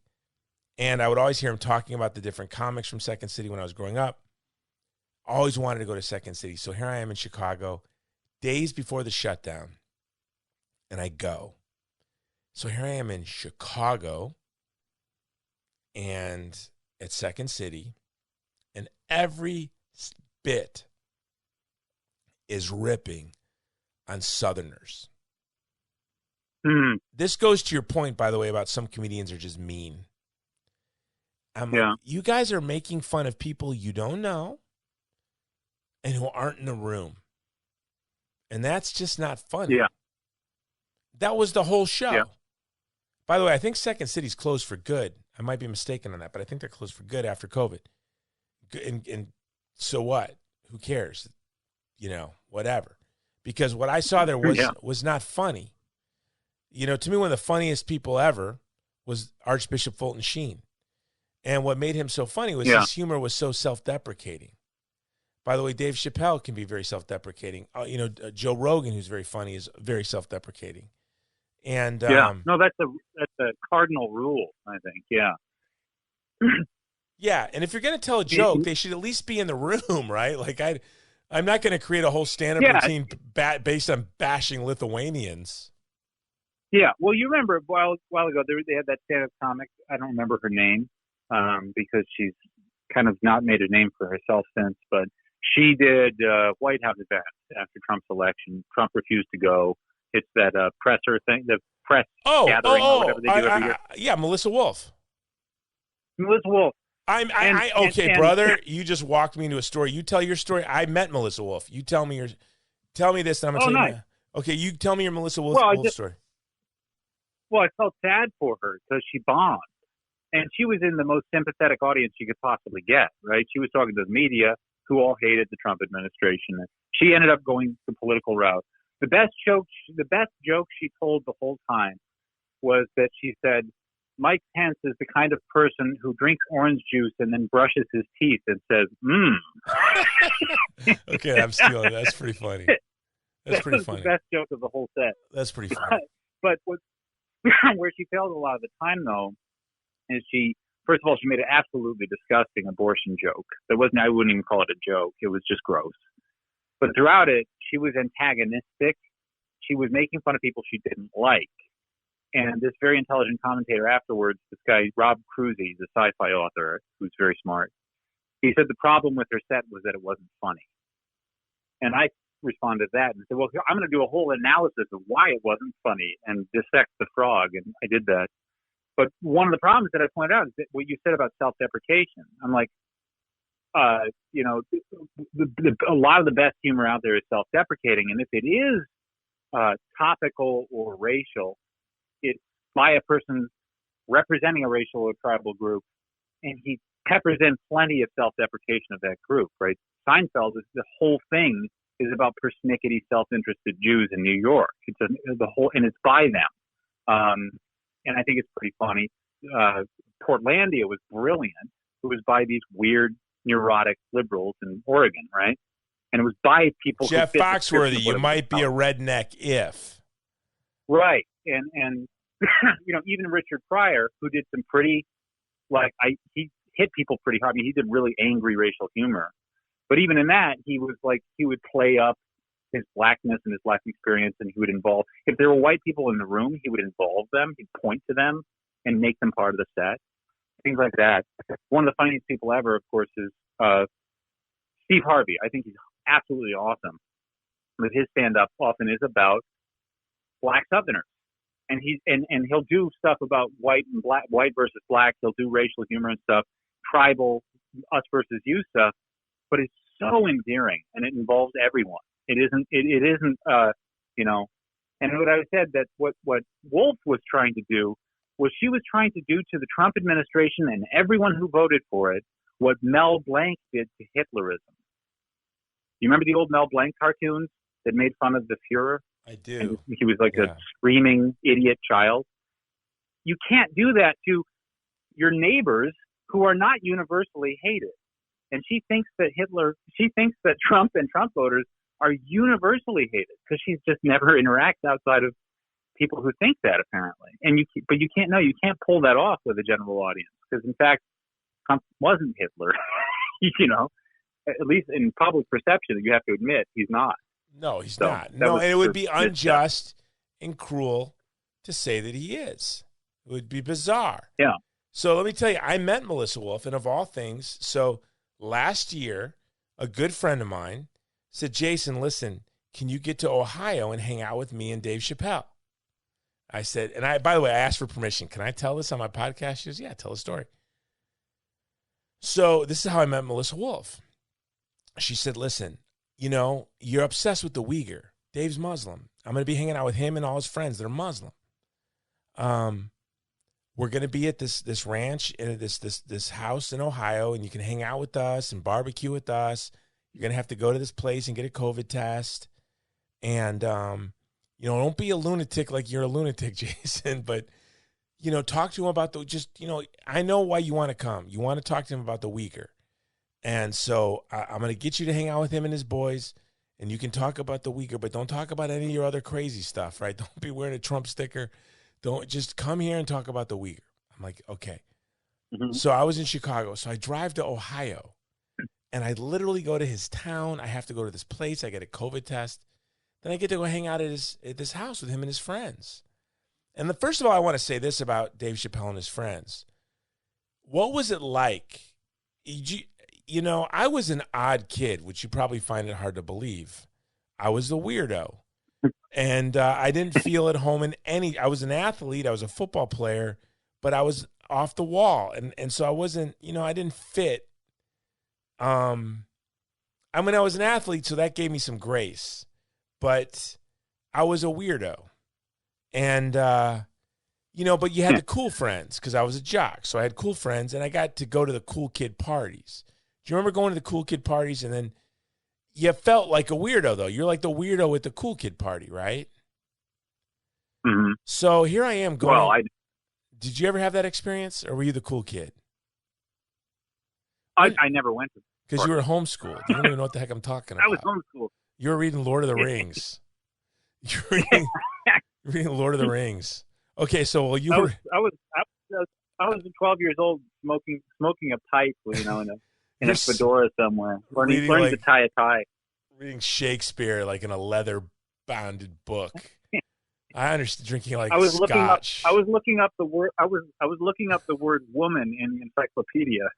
Okay, so that was what you called. That was your pornography, looking up "woman" in the dictionary. Okay, I get it. You're homeschooled. Okay, I went to public schools, and I would go to the cool kid parties. But you know, you felt weird. Like I knew I was the oddball. I knew I was just different, and I would try to act normal, but I couldn't.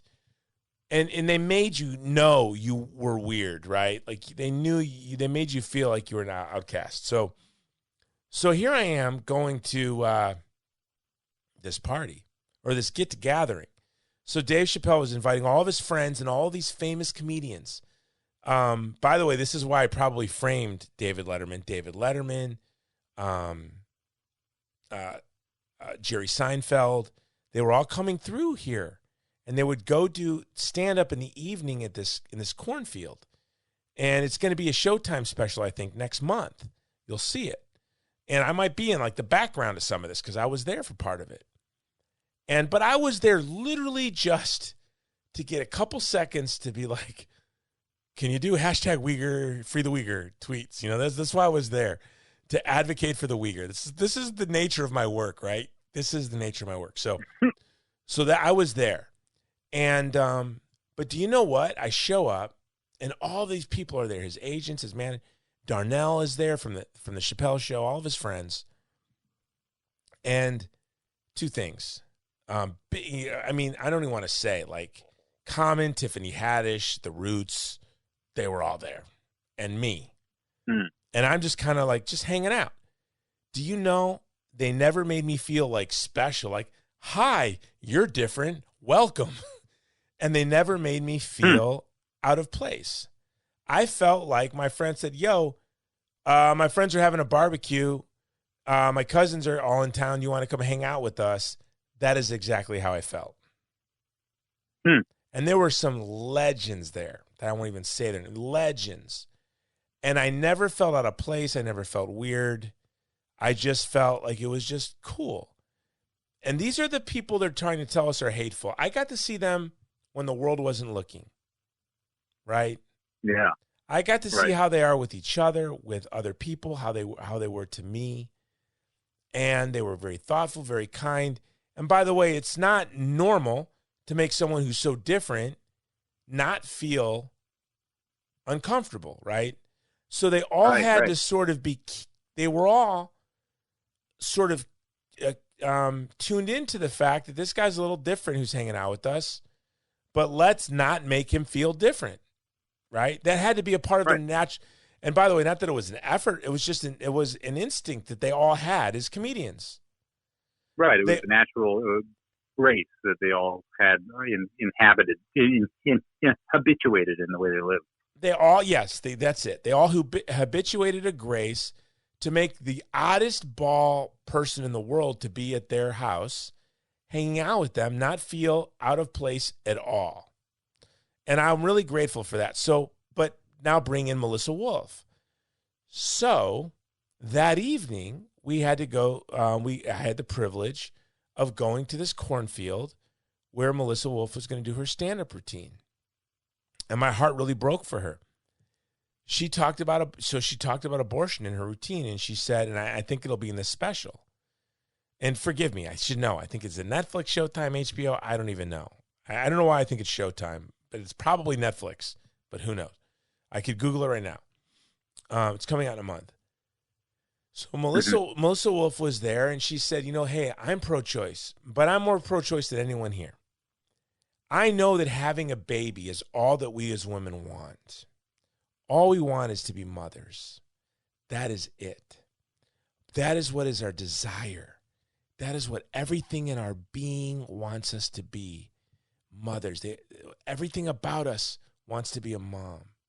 But I am so pro-choice that I think we should keep killing our babies, every baby, until we get paid as much as men.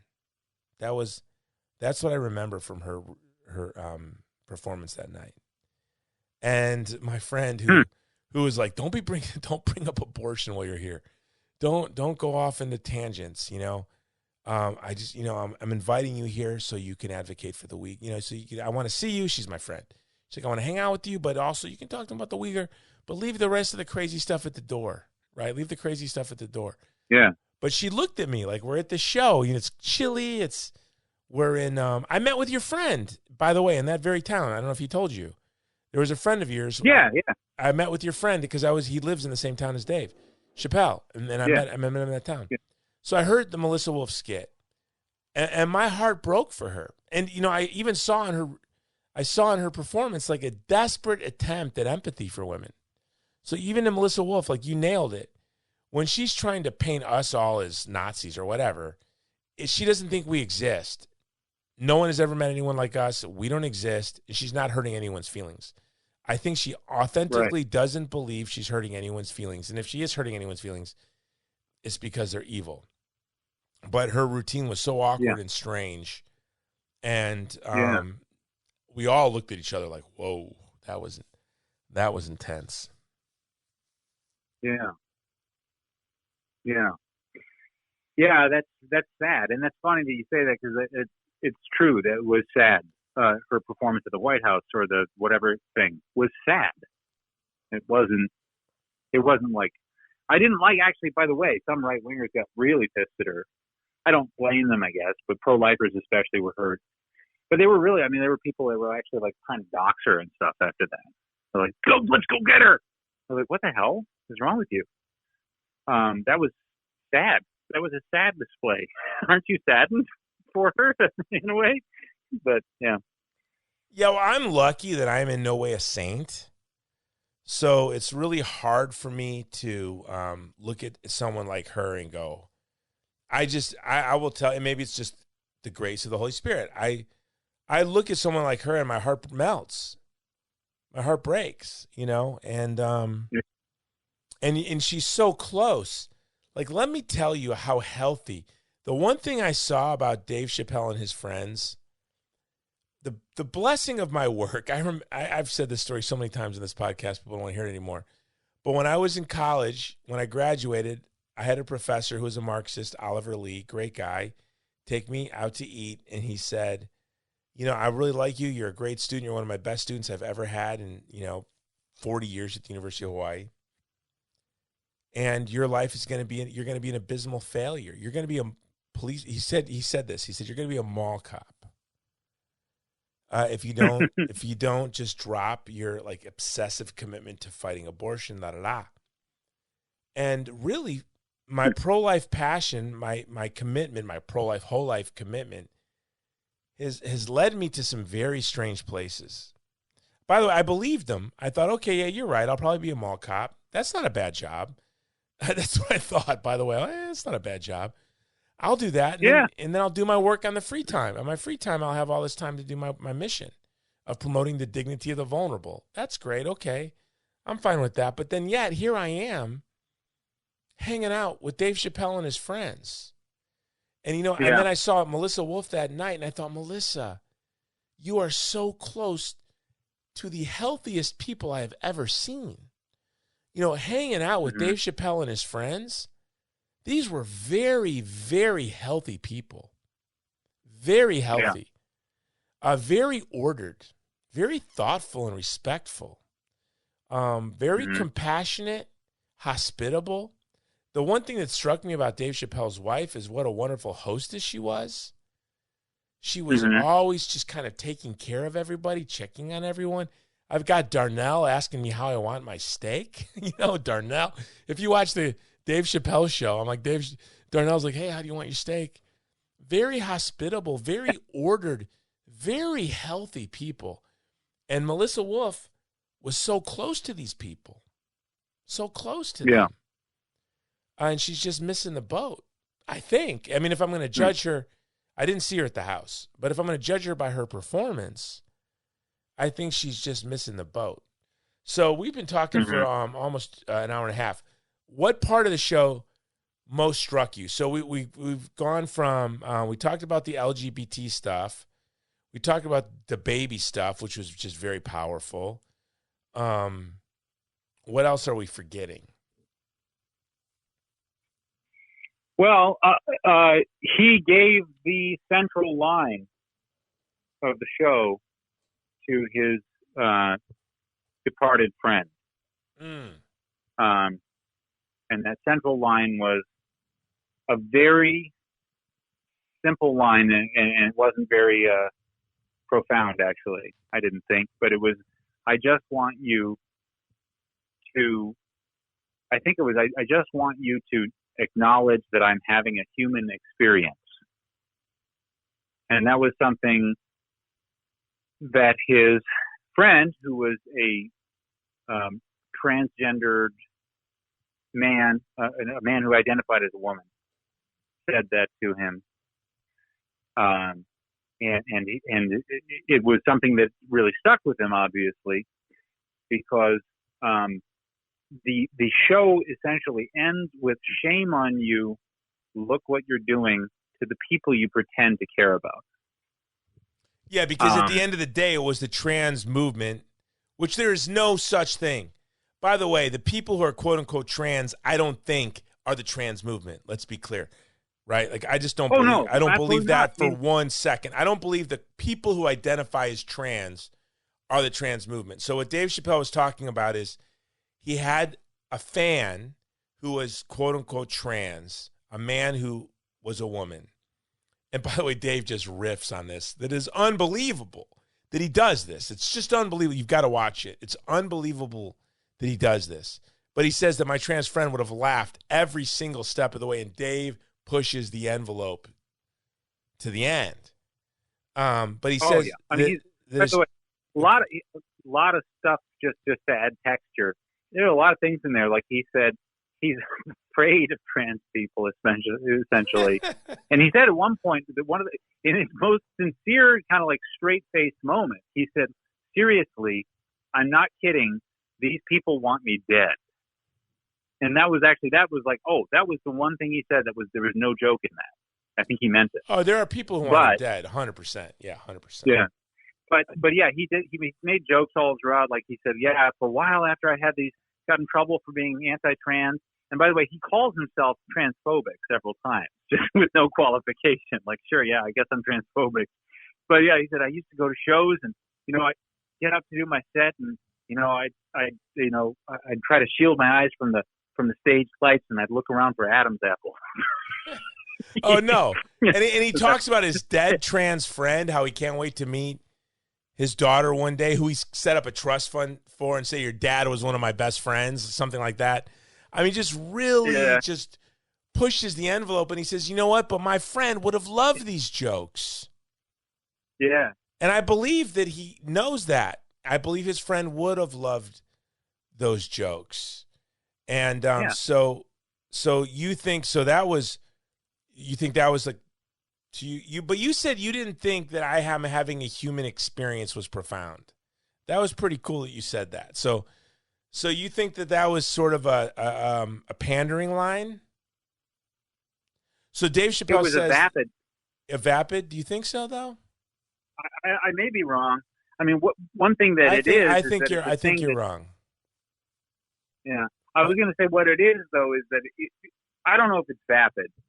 I shouldn't say it's vapid, but what it is it's this is a connection that does not reach into any controversial differentiation. So basically, it's like he's saying that there is a human person in. He's describing the scene. It's like basically, I am face to face with a so-called trans woman, and he said this person said to him, "All I want is for you to acknowledge that I'm having a human experience." And he said he believed her, but what's significant about that is he says everything else is the impression he gives is everything else was stripped away, and then the next line he says is just a single sentence, one word, empathy. That was it. That was awesome, though. But that's the key to being a good comedian. You cannot be a good comedian unless you have empathy, period. Right? Like, empathy is the key. And so I believe, obviously, Dave Chappelle is a very empathetic person. He's the most successful comedian of a generation. So that means he's been blessed with the gift of empathy, right? And so when he talks about his friend, I wish God forgive me for forgetting his friend's name, who was the trans comedian. Do you remember? By the way, the trans comedian killed himself. He killed himself. She killed herself. He was, whatever. He killed himself a week after he performed live for Dave because the trans world ripped him to shreds on social media. And that because he defended Dave. Because he defended Dave Chappelle. And there was something that his Dave Chappelle's trans friend said, you think Dave hates us, but he does not think less of us. He does not think less of us. And that's true. And that's to the point of where I think that I'm having a human experience. As I don't think it is as, what was the word you used, banal or vapid, or what was the word you used? I don't want to put words in your mouth. Said it wasn't profound, something like that. Yeah. I think it was in a way profound, and here's what I mean. So this guy had a kid, right? He had a daughter, I believe, and Dave set up a trust fund for the daughter. He talks about that. And this guy identified as a woman, and now he's a trans, and he's a trans comedian. He's a big advocate for free speech, and he opposes all this sort of ham-fisted, aggressive, brutal trans ideology. And then he kills himself. I mean, look, here's one thing that we as Christians, as Catholics, is something I understand, is that we are all addled with different challenges, right? And I don't know what it's like to be addled with same-sex attraction or gender dysphoria. And these are, as he said to Dave, like, what it was the line, I'm having a human experience. Yeah. When I see somebody who's trans, like, it breaks my heart. I remember when I saw Bohemian Rhapsody, I cried like a baby. I just cried the whole movie. And my wife's like, what is wrong with you? Why is this movie's not that sad? I was thinking of all the young people in my life, my friends or my friends' children who have same-sex attraction or are wrestling with this. And I was seeing their struggles and the struggles of Freddie Mercury and how difficult their lives were. And I was just mad, and I just sort of overwhelmed at the idea of my friends' children or whatever suffering from this.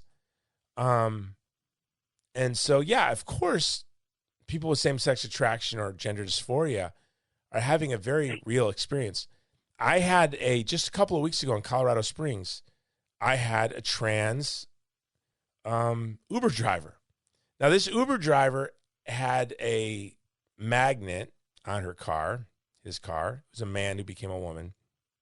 And it said asking about being a powerful woman or whatever. Yeah.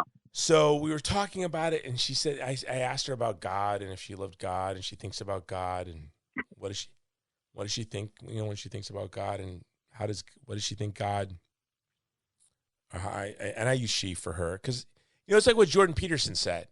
Jordan Peterson said, I will use the gender pronoun.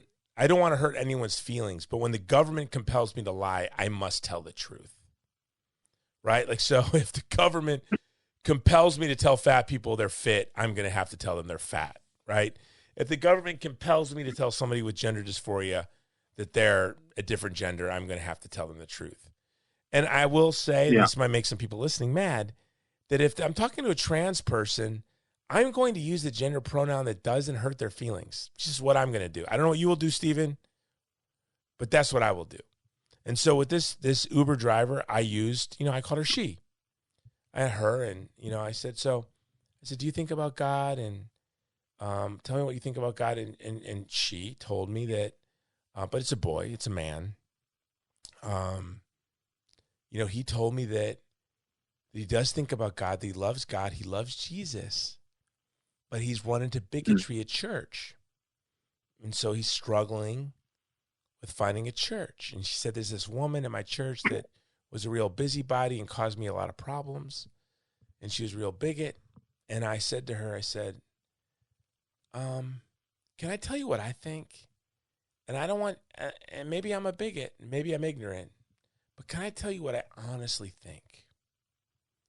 And this trans man or woman, how are we supposed to say, like, if a man becomes a girl, is that a trans man or trans woman? Do you even know? I don't know. They call them trans women. Yeah. So a man who became a woman is a trans woman? I think so. Yeah. Okay. So this trans woman, I said, I believe that God created men and women. I said, and I know, were you raised in a Christian household? And he said, yes, I was.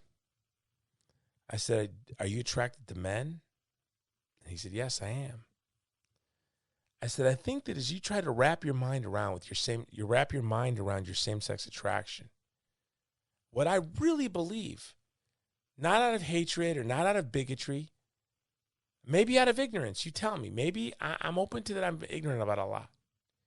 I said, but I think that you have same-sex attraction, which to me is really no big deal. We all have all sorts of attractions and struggles and battles. That's the human condition, right? Like, get over yourself. Like, we all have deals, right? Like, everyone has something they're wrestling with.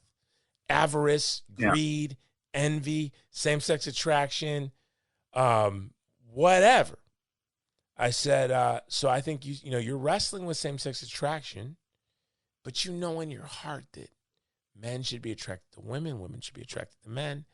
I really believe the trans movement comes out of this idea, this understanding that we should be attracted to people of the opposite sex. And so it's a way that people express same-sex attraction, trying to order it according to God. Okay, God, I'm attracted to men and I'm a man, therefore I must be a woman because you don't make mistakes. And I'm, if you made me attracted to men and I'm a man, then therefore I must be a woman. And then it's cool. It's kosher. And this driver looked at me and he was like, whoa, you've given me something really to think about. And I said, listen, I never want to hurt any. I said, the last thing I spent most of my life hurting people's feelings without even trying. Spent most of my life throwing grenades all over the planet Earth, like hurting people, ripping people apart, not even paying attention to my words, not even knowing what I was doing. Like one of my best friends growing up I found out has same-sex attraction. He's quote unquote married. And I won't even accept my friend requests on Facebook, probably because as a kid, I was quote unquote very homophobic. But in my defense, I didn't even know homosexuality was a thing. I just used certain words all the time. And I think this poor guy, being my buddy growing up, every time I opened my mouth must have been like I was stabbing him in the heart, you know? Right. And so I said to this Uber driver, we had this great conversation. I said, listen, the last thing I ever want to do in my life is hurt anyone's feelings. I have hurt too many people. The people who love me the most, I've hurt the most. The people who the weight of my words hit hardest, I've hurt the most. I said, I don't want to hurt anyone, but I said, I'm telling you, this is what I believe. I said, and if I'm wrong, like, you know, maybe I'm wrong. I said, but, you know, I truly believe God created man and created woman. The marital act is to create life and to unite those people to care for that life. But sexual attraction is strong. And I don't know what it's like to have same-sex attraction, but I know what it's like to have, what do we call it? Well, if there's same-sex attraction, then what is the ordered attraction? What do we call that? Heterosexual attraction? Heterosexual. I've caused so much sorrow and suffering through heterosexual attraction. You know, I'm not going to lord over people with same-sex attraction to the world's worst sinners. Right. Obviously, it's insane. Would never do that, and I don't want to hurt people with my words. But this is what I said to this young Uber driver, and in his defense, you know, he was like, "Well, you gave me something to think about. Well, that's very interesting." But these are when did all of a sudden this bizarre conversation about sexual attraction become an instrument of tyranny, oppression, and brutalizing the other? It's very strange, isn't it? Yeah. You know, it really is. And I think a big part of it is the idea that the minute you have a proclivity, you're supposed to adopt that as an identity. And the disgusting thing, the really sickening and saddening thing, is that identity isn't even a personal identity. It's an identity. It's an identity by which you identify with a political movement. It's extremely depersonalizing. I knew a guy once. Say that again. Say that slow. That's pretty powerful. Say that again. Well, I just think that the saddest thing about basically forcing people to identify with their sexual urges. The saddest thing isn't just that fact of making, say, homosexual urges into an identity. The saddest thing is the fact that the identity that you give them based on those urges isn't even personal. It's a political identity. It's you now are identified with this political movement and these policy positions. And look, we have a flag. We have a flag. That's crazy. Yeah. No, I knew a priest once who made this distinction. He said, I have many friends who are homosexual or who have same-sex attraction. And I regularly have to minister to them, comfort them. And part of how I do that is I say, you're not gay because gay is a political movement. Gay means you're part of a political movement that is favored by the establishment right now, in which they use to demolish things that get in their way. And you are not that. You are. That's pretty profound. Yeah.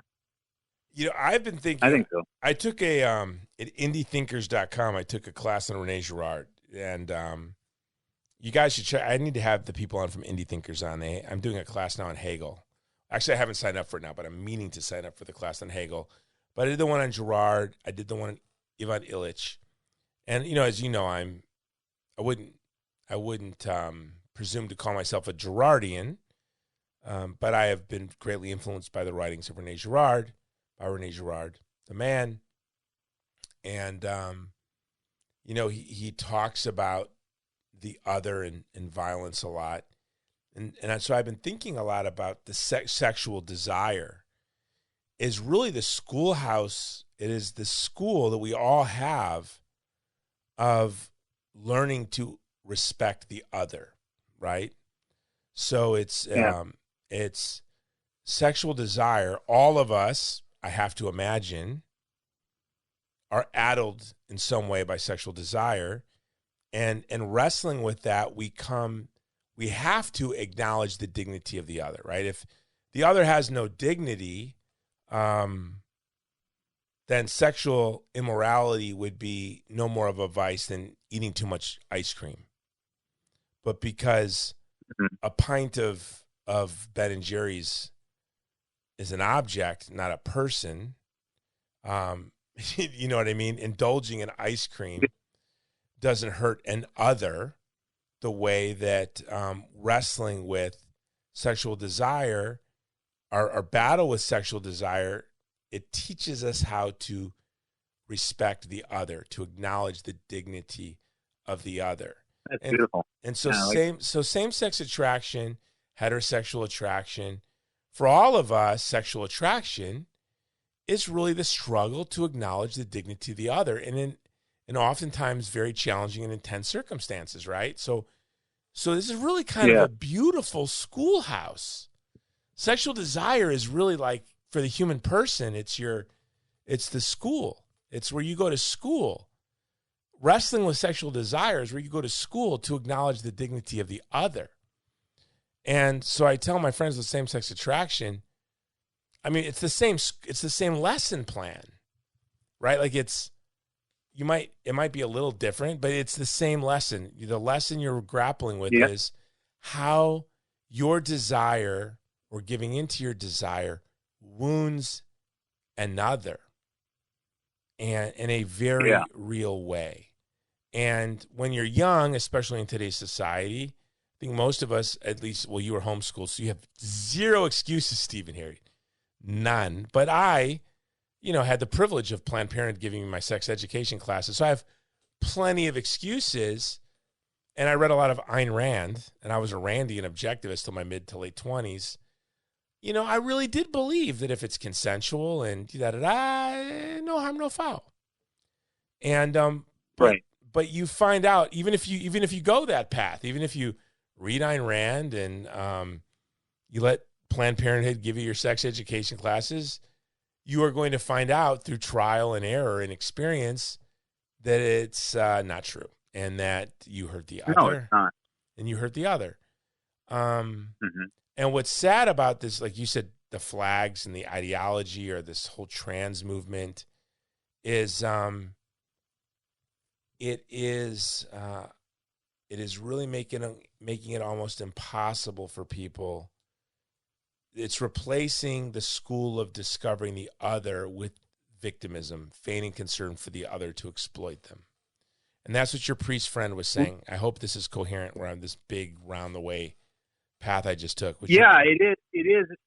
Yeah, and really that's a bird's eye view of the whole special, because that's that central moment when he said she told me, I just want you to acknowledge I'm having a human experience, and he said all of it suddenly. He said everything else kind of rippled away because I believed her, and by the way, the context was he was ripping on the ideology. He was saying, I don't get this. He was picking it apart. Now, on stage, by the way, like taking apart the trans ideology. How does the science work? And da-da-da-da. I don't really understand where you're coming from. And that's when he said she kind of looked unfriendly for a minute and got real serious and said, I just want you to acknowledge I'm having a human experience. That's what stuck with him. Now, afterwards, right after his special comes out, it's the 2019 special, I think it was, last year, or the year before last.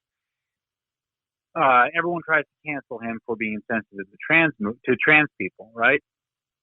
His friend goes on Twitter and tweets a defense of him. She says, people keep saying Chappelle is punching down on people like me.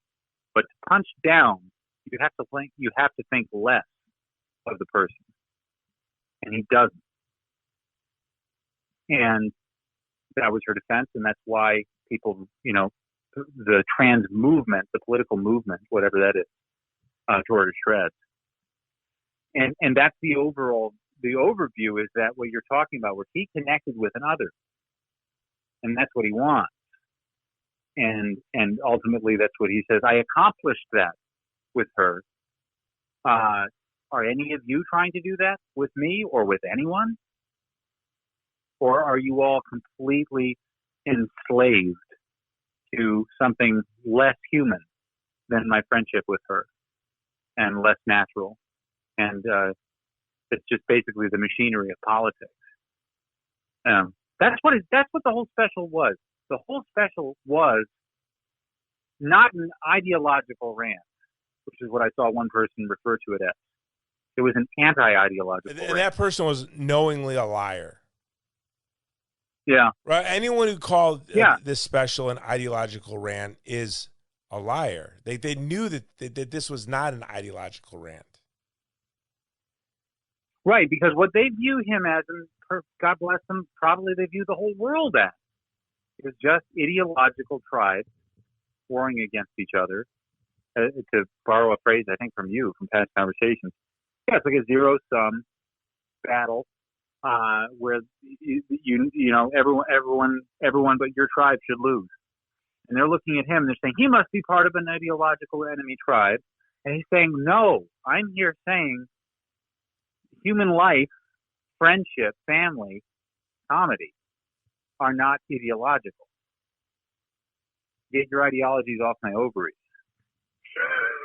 Yeah, that's get your idea. And by the way, you don't think, look, Dave Chappelle's been a comedian since the early 90s, right? Living around comedy clubs. Yeah. You don't think this guy has friends, people from every, oh, that was the best line when he talked about his trans friend who, God forgive us for not remembering her name. She's my tribe, not your tribe. Remember when he said that? She's my tribe, not your tribe. Empathy. Yeah. That's the tribe. Empathy. That's is the tribe. Yeah. And my friend who works for Dave, who's my partner in a lot of great causes, and she's a very empathetic woman. This woman, my phone is being bombarded all the time. Like people groups I don't even know. I'm not kidding you. Just this week alone, some people group I don't even know in South Africa. Jason, you need to work with these people. They're the Aboriginal people of South Africa. They're fighting for their rights. You need to help. This woman is driven by Jason. You need to work with this producer from some woman from Africa. She has this film she wants to do on her culture. Very empathetic. That whole line that was the most empathy. That this woman is from my tribe. You know, she's my tribe, not your tribe. And Dave was telling the truth when he said she was my tribe, he was my tribe. I think he said he was my tribe. Very funny. He was like, I can't wait to, sit her daughter down and say to her, your dad was the best man I ever knew. He talked about how. Yeah, I said, I knew your father, and he was a wonderful woman. Yeah, and he said, I knew he was a man, how he killed himself. Only a man would kill himself that way. Very powerful. There was some truth and rings to that. And he said, my friend would have laughed at that joke. And because she was not your tribe, she was my tribe. They killed her. You know what? Yeah. And that's, by the way, the most stunning thing. You remember, he starts out right off the bat. He's being tribal. I think the whole set starts out tribal. I'm going to make fun of the pastor. I'm going to talk about Jews. And then I'm going to make a joke about blacks getting shot by cops. I'm going to talk about blacks beating up on Chinese people for no reason in the streets. Caught on CRT. Okay, that was, let's maybe. All of this. Yeah, we're 2 hours in, but I want to talk about space Jews and the Chinese. Okay, go. Yeah, but he starts out with all this tribalism, and then he says it's all an illusion, basically. Not it's all an illusion. It's not totally meaningless, but he's basically in the end, right? To be very, very, and then he talks about the trans girl telling him, "Why are you attacking my people?" And he says, "What, your people? What did you get? Did you immigrate here from Transylvania and find yourself oppressed?" Like he's making fun of that. It's not a people. you're not. This isn't the people. You're identifying with ideological movements which themselves are completely vapid and not actually don't have any content to them except as tools for people with more wherewithal than you in the political world, and they're using you. And at the very end, Jason, you remember, was the last thing he says. Stop punching down on my people. Powerful. What does he mean by my people? He doesn't mean blacks in Ohio, necessarily. He means my tribe. That's profound, brother. And his tribe includes his trans friend, who they punched down on. Yeah. Joe Rogan, who they tried to punch down on. Dave Chappelle, who they tried to punch down on.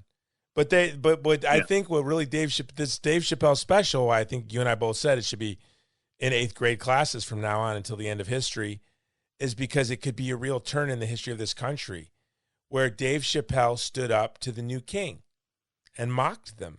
Yeah. That's what my original idea for the review is: the king is dead, long live the king.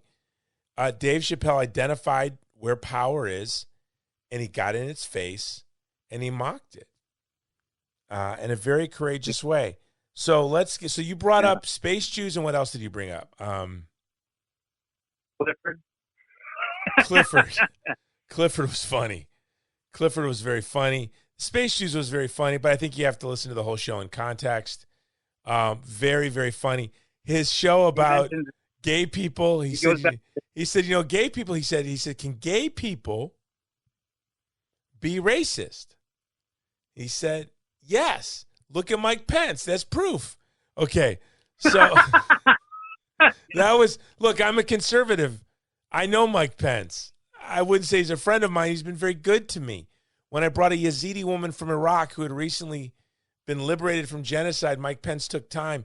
He looked at my friend Shirin and began to cry and embraced her. My friend, our mutual friend, wrote his speeches. Okay, Mike Pence is a part of my tribe. When Dave Chappelle said that, we laughed, right? We didn't go, how dare you make fun of my friend, someone from my tribe. We laughed. And he used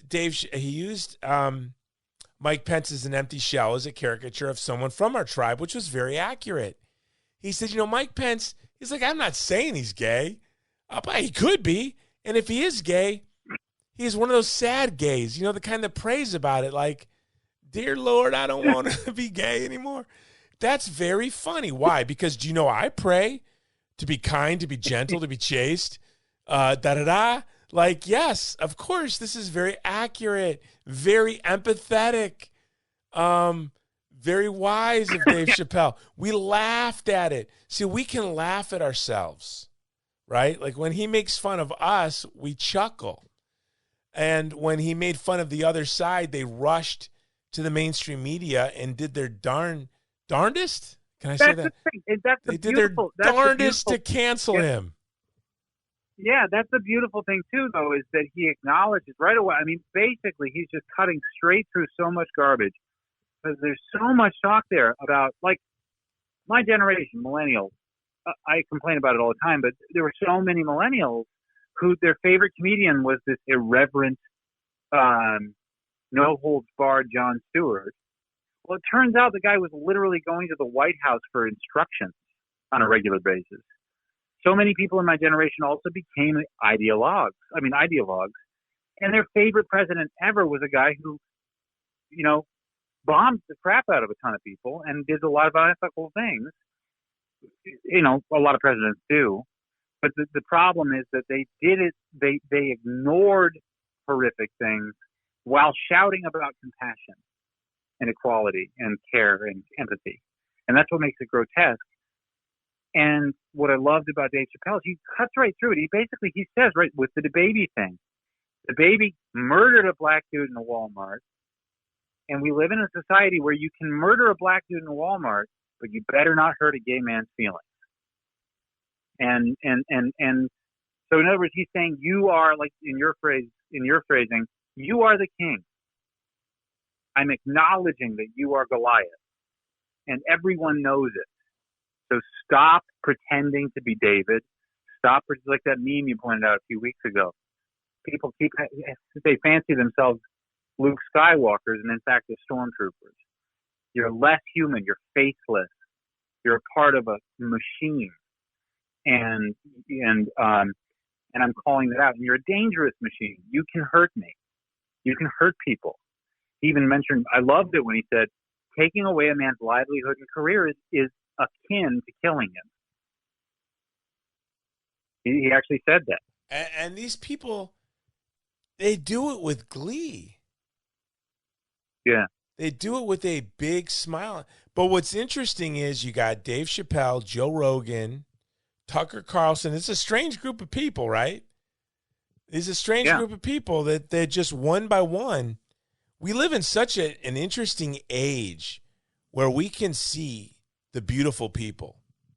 Like Dave Chappelle is one of those beautiful people. Tucker Carlson is one of those beautiful people. Joe Rogan is one of those beautiful people. I don't know if they have anything in common ideologically. You know, when I was at Chappelle's house, Ruth Ginsburg died.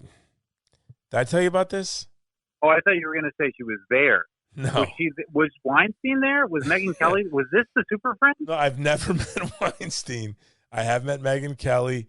Who else did you bring up? I met Weinstein. I never met the other guy, Epstein. Although I have a joke I tell. My Epstein Island joke is, look, I have to admit I've been to Epstein Island, but I only went for the wings. Sorry, I didn't hear you. I only go for the wings.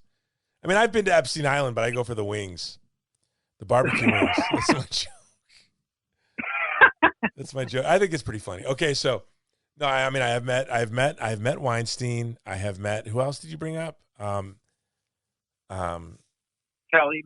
I have met Megyn Kelly. Yes, I have met Megyn Kelly. I've met Dave Chappelle. Are you one of the Super Friends? That's what I want to know. Well, I've not been canceled, but I haven't been canceled yet. Oh, let's get to. I want to get to this point.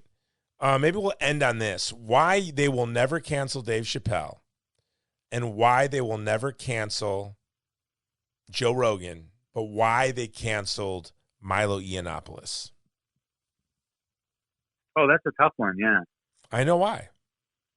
What's the difference between Milo, Dave Chappelle, and Joe Rogan? Milo is a person who they want to lay claim to. They think they own his soul because of his homosexuality. That's not what I believe. This is what I believe.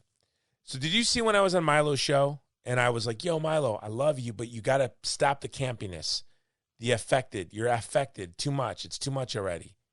And I said, this is what, I know you made the decision that by camping your life up and being really affected, it's the best way for you to defend the child in the womb and for you to point people to God. I know your deal. This is why you did it. And he's like, yeah, how do you know that? That's what I think. And I said, yeah, stop it already. Here's the difference. You cannot cancel a person who is utterly unaffected. You can't cancel people. You can only cancel personas. And so when you have somebody like Joe Rogan or Dave Chappelle who literally just goes up there as they are, you will never cancel them. Just don't even try. You cannot cancel a man or a woman. You cannot cancel a person. You can shut down a persona. You can get people to back away from their persona and say, I quit. I'm done. I'm gone. I'm out of here. But you can never cancel a human. And so I really want Milo to discover who he is. I think even today, he's not Milo. I don't think Milo knows who Milo is yet.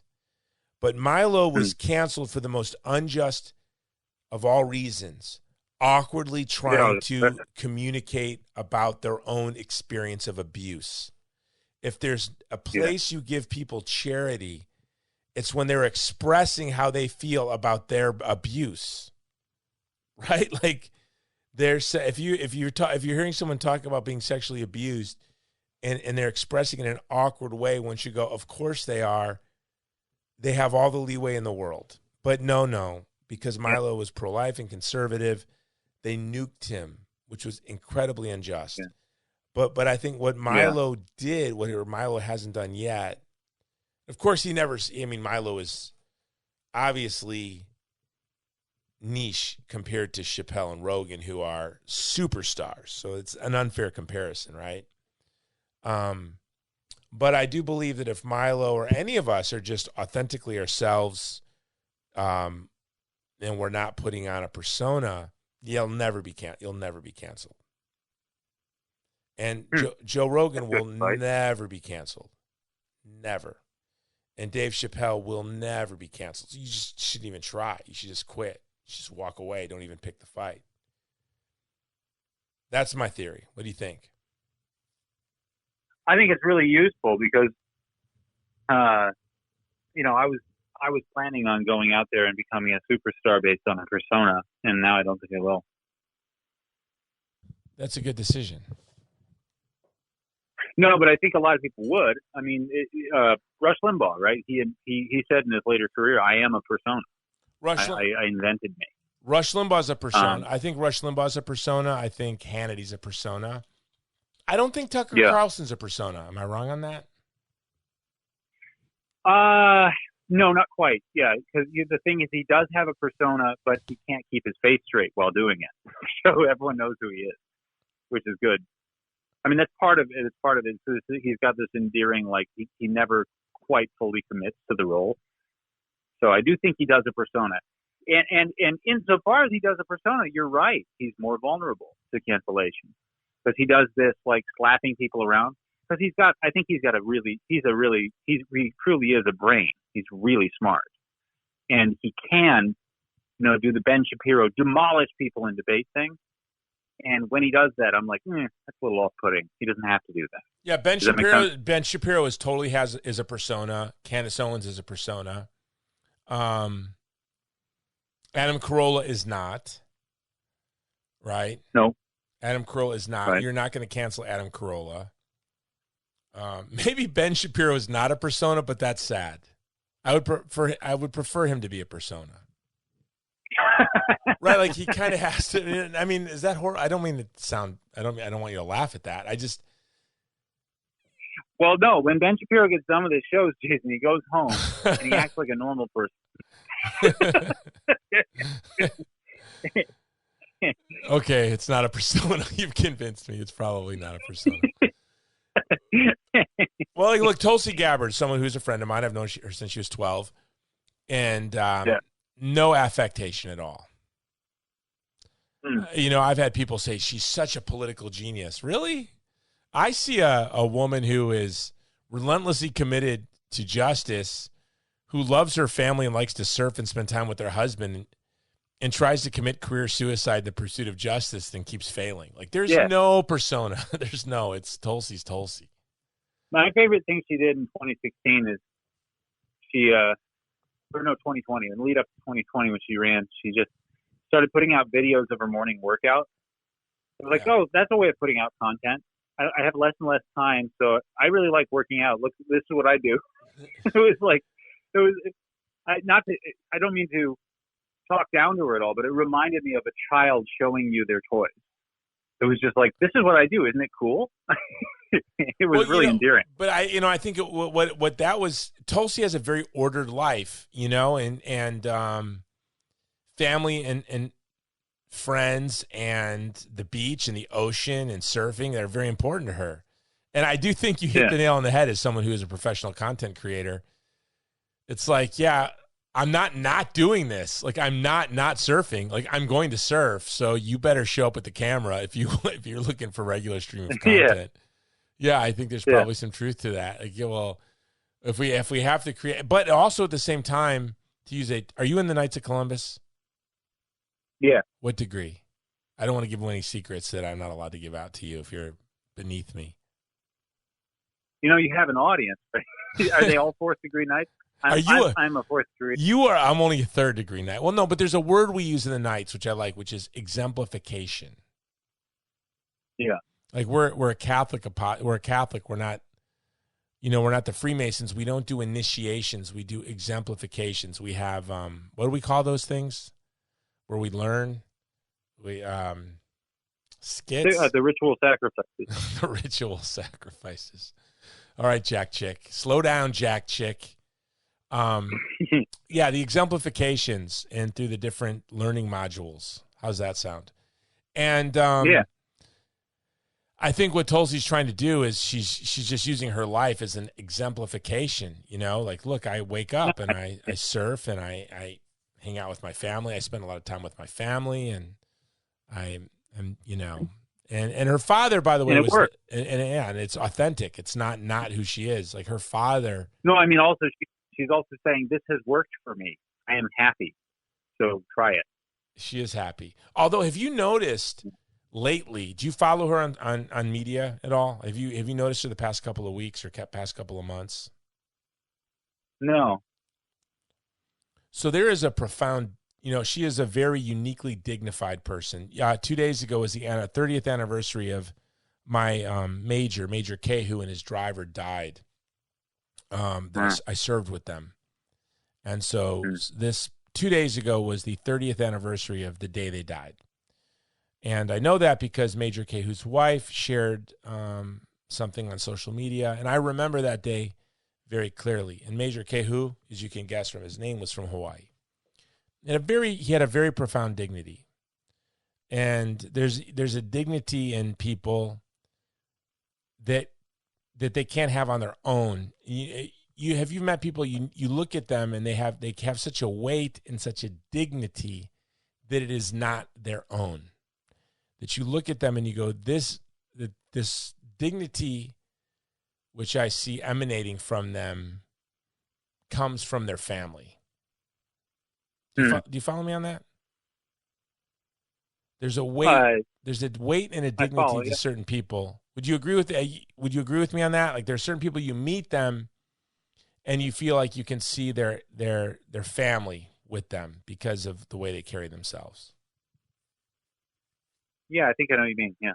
So Major K, who is that way? I think Tulsi Gabbard is that way. Tulsi Gabbard carries herself in a way that's so funny you say that.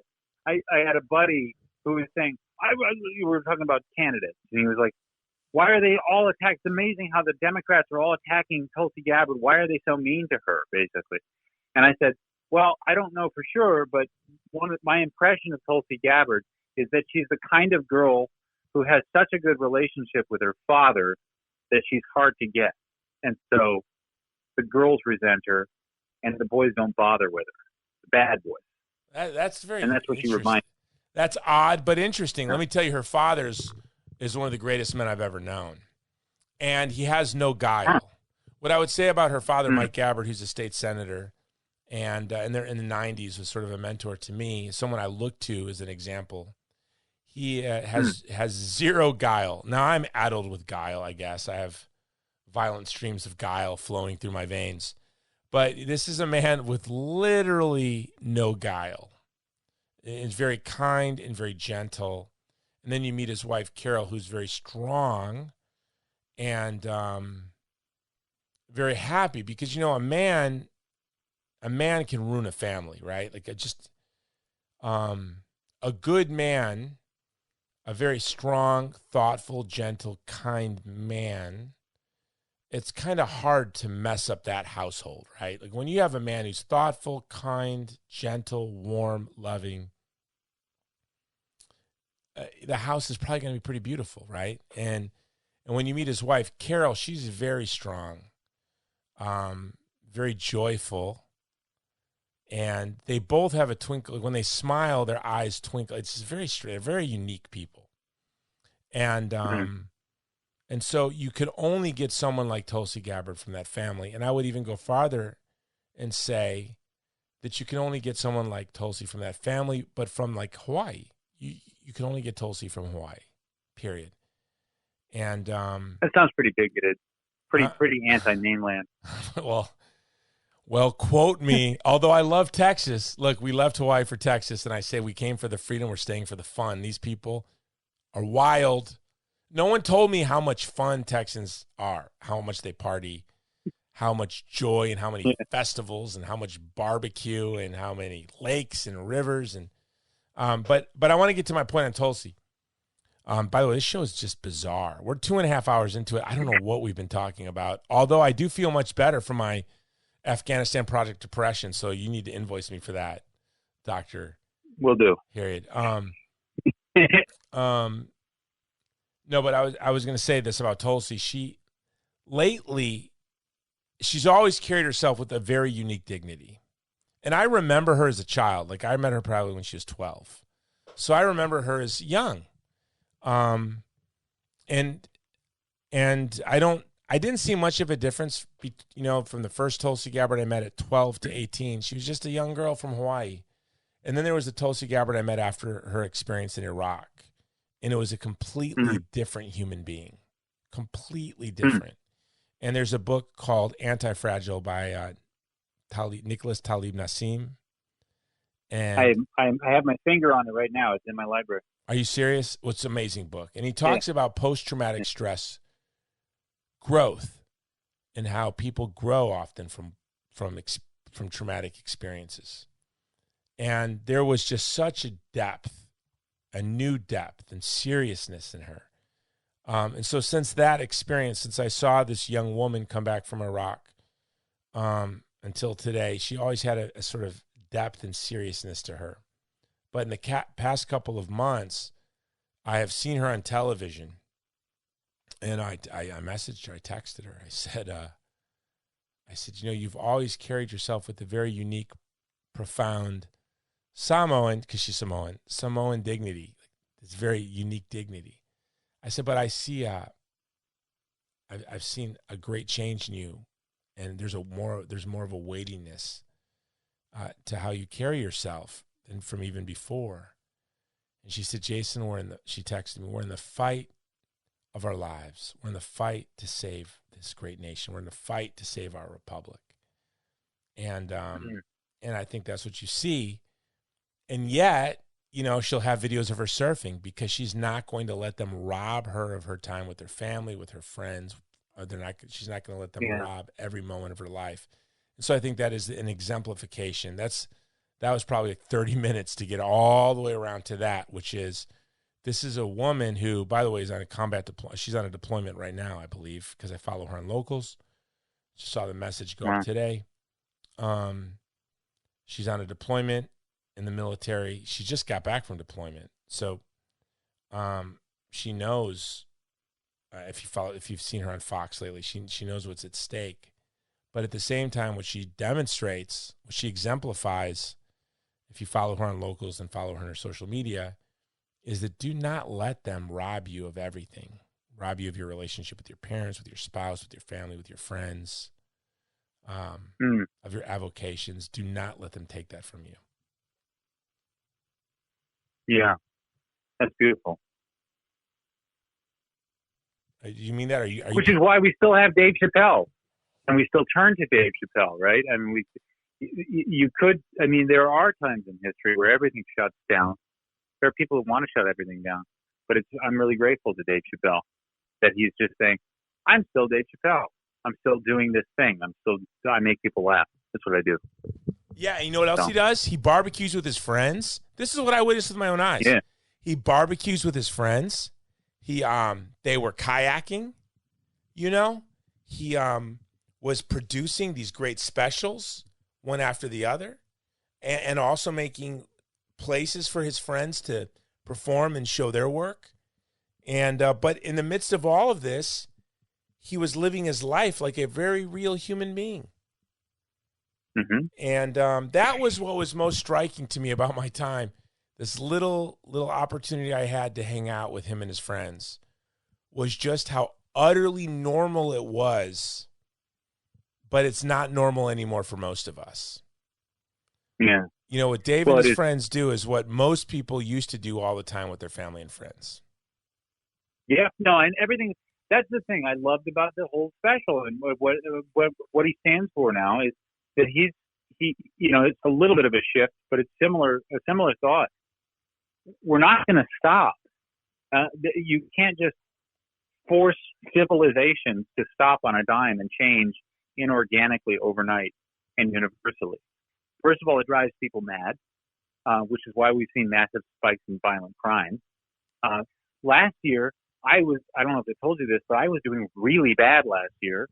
I got to a point where I was drinking well more than a 24-pack every day. You did not and I tell me finally that. quit. You should have told me that. Oh, Yeah. my gosh. Well, the problem with alcohol is you can be really freaking functional and be really way too serious. But I'll tell you what happened, actually. I never wanted to go to AA. I hated the idea because I like to think in terms of virtue and vice. And AA pathologizes alcohol, makes it scientific. And I hated that. But, intervention, people begged. I went to an AA meeting, and you know what happened? It was advertised online. Finally, I thought I had to strip all my dignity away to do this. I get to the door, there's a sign up, closed due to the lockdown order from Governor Evers. And it was so sloppy. They didn't even tell anyone online, all the ads were still up, come to here. So and I thought that infuriated me so much because I thought, I have tons of moral formation.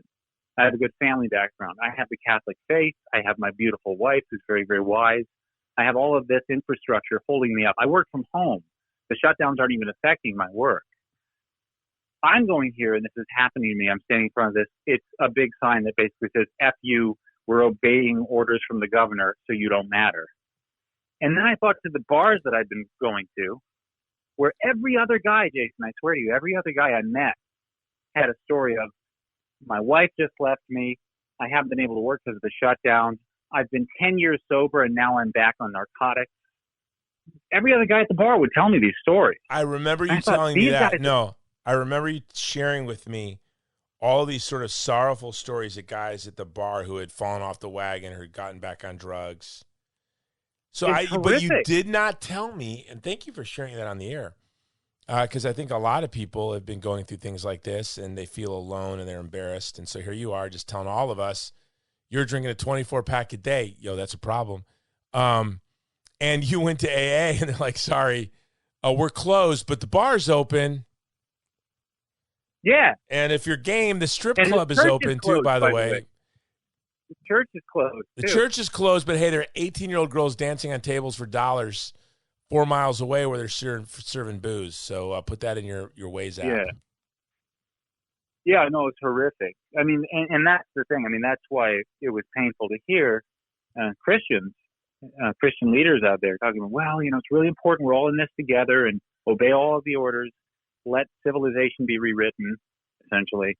And it's really, you're selfish if you don't, in fact. So don't be uppity. And I'm like, you're killing these dudes. These dudes, I don't know how many of the guys I talked to in bars last year are still alive. But that's how people die. That's a normal trajectory. The trajectory they were on was toward death. Well, that powerful Hemingway story, A Warm, Well-Lit Place. A very powerful short story. Yeah. Have you read that? No, I haven't read it. I know the title, though. Yeah, I haven't read it in 30 years, 40 years, but as I remember it, it's just this old guy who liked to go to this diner, I believe, because it was a warm, well-lit place for company, and he couldn't go one day. I forget why, and he goes to his room and into his bathtub and blows his brains out, and that's exactly how Ernest Hemingway committed suicide, I believe. Mm-hmm. It has been 40 years since I've read it, but and I've thought of that, A Warm, Well-Lit Place, and sort of my memory of it, and I mean, I read it probably in the 7th grade, and I thought how many people going to that diner, going to that restaurant, going to Barnes & Noble and sitting at the coffee shop there and reading books all day, being surrounded by other folks was very important to their health, their mental health. And then you just erase all of that in the blink of an eye across our country from corner to corner and not imagine that it's going to have a devastating impact on people. Well, look, it's still going on. The co-founder of, my director of the Vulnerable People Project, Tiana El Sierra, in Hawaii, today's her birthday, and she cannot go to a restaurant on her birthday because she's not vaccinated. So in Hawaii, if you don't have a Vax card, you don't get to go into a restaurant. So there you have that. Yeah. So she said, guess what we're doing for my birthday, Jason? We're going to go through the McDonald's drive-thru. That's how she gets to spend her 26th birthday. It's really heartbreaking. Jeez. Well, I'm sorry. I didn't mean to get awkward. I shouldn't have brought that up. No, I'm glad you brought that up because, it's important. No. Listen, it's very important for us to, by the way, I don't know if you can tell, as we've been doing the show, I just drank an entire bottle of wine. Should I tell that to you? Thank you. Ha ha. Well, you have to, because I won't. No, I quit mid to late August last year. It was August. I haven't had a drink in over a year. This is the first time in my adult life, I think, that I've come to that. You've never shared this with me. Well, that's unbelievable. Yeah. Well, I know. I'm not kidding you. I just had a bottle of wine because this has been a really rough week. And so I sat there. I said, I got to do this podcast. I feel horrible. I've not been doing a show. I want to talk to Steven, drink a bottle of wine. I have to go to I can't even say where I'm going tomorrow, but I have a trip tomorrow. And I'm traveling tomorrow. And so I'll be on a plane. I'll be leaving my family, get on a plane, back to those days. And, I'm not, I tell people I'm not a big drinker. They're like, hey, you drink a lot, dude. But I have gone through periods where I've drank a lot. When I made the movie Crescendo, it's a short film. And I'm not kidding you. I probably had a bottle of for you, you're like piker. But I had a bottle of wine a night for a year, every night. I'd come home with a bottle of wine. And I told my wife, don't worry, after I do this project, I'm only going to drink water for 12 months. I actually went 3 years because I'm a fanatic. And I didn't drink alcohol, milk, soda, anything but water for 3 years. And loved it. But then everyone said, you got to have something. And at my friend's wedding, actually Joseph Lipp, my buddy Joseph, at his wedding, I had a glass of wine. That was the first alcohol I had in years, or anything other than water. And then the next day I was like, well, I can have a cup of coffee. I had wine last night, and then I'll get back. And then that was it. I was off the wagon. Yeah. Now I drink all sorts of exotic things like juice and soda and water and coffee and wine. Well, my big thing, my advice, I never even really tried to quit drinking for a long time. I drank a lot for a while, but it got really bad in 2020. But after I stopped cold turkey very successfully. And somebody asked me for advice on how to do that. And I said, well, if you're a heavy drinker, I recommend you stay a heavy drinker. Just don't drink alcoholic beverages. So what do you drink? I drink a lot of water some days. Some days I drink NA beer, Bush NA beer, which is fun because it's a conversation piece because everyone tries to beat the crap out of you when they see you drinking it. Well, you live in Wisconsin. So, they see it's dangerous in Wisconsin. Yeah. I know fully the experience of the gay minority by being a non-alcohol drinker in Wisconsin. Is that? I know exactly what it's like. Is that what? Do they abuse? Do you go to biker bars and say, "I'll have an O'Doul's"? They have O'Doul's. The only reason they have O'Doul's at the bar is so they can beat the crap out of the guy that chooses it. Do you say, "Hey, look, I'm the designated driver, yo"? Can you say that? They're like, "You mean gay?" Well, until I was 17, I thought that's what gay meant. I thought gay meant you couldn't throw a football and you drank O'Doul's. So there you have it. That's still what it means in Wisconsin. Right? That's just we have a gay bar. They serve our O'Doul's. They don't talk like that in Wisconsin. I just made them Southerners. They have a gay bar where all the lame people go. How do you say it in a Wisconsin accent? Hey there, it's a gay bar down over there. They serve O'Doul's yeah. Do you have a gay bar in this town? Oh, yeah, we got a gay bar. All the lame people go there. Everyone's little brothers over there. They drink there. Do you know what you have a lot of in Wisconsin? I don't mean to besmirch you good people, but I ran Wisconsin for the Bush campaign in 2004. And I was struck by two things. Every other billboard in Wisconsin is a pro-life billboard, right? Is that fair? Would you agree with that? Yeah. I don't know why. But every other billboard is a pro-life billboard. And every other billboard is for a, quote, gentleman's club, end quote. Yeah. Am I right on that? Correct. Am I right on that? Yeah. All we do is we have porn and pro-life. No, that's 100% true. If you drive through Wisconsin, you're like, Lion's Den is the name of this. There's like this store called Lion's Den. Am I right? It's called Lion's Den, and it's every 10 feet. There's a Lion's Den every 10 feet on what's the road? What's the main road going from Milwaukee to Green Bay? 151. 151. So on 151, there are more Lion's Dens, and you can guess what they sell at Lion's Dens. I have never been into a Lion's Den, so I don't know for sure. But with the XXX on the billboard, I get a guess. Every other store is a Lion's Den. And Steve, you never stopped. I don't know how you're bashing them. It might be a biblical display center where you get to play the role of Daniel. So it's like the Genesis Museum in Tennessee or whatever that is. Yeah, that's what it is. It's run by let me tell you, there's more of those than Starbucks, so good for you, Wisconsin. But then every other billboard is a pro-life billboard. Yeah. And that's how you know Wisconsin is a battleground state.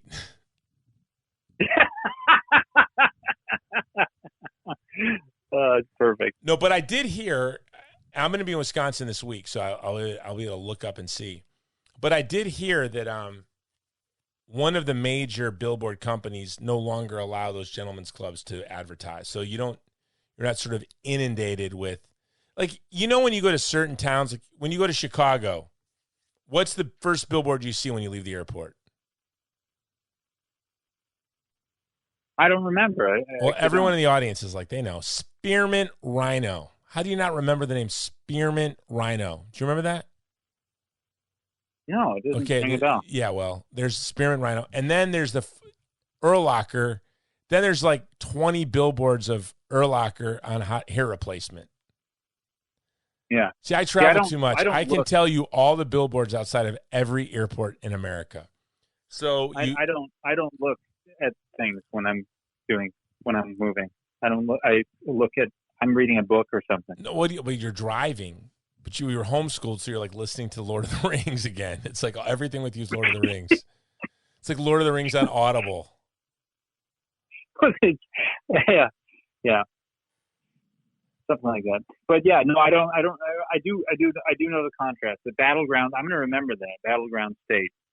Yeah, Wisconsin's a battleground state between the battle of like pro-life across America billboards and gentlemen's clubs billboards. The war is on. Yeah. And you could probably guess who's going to win the next presidential election by counting billboards in Wisconsin.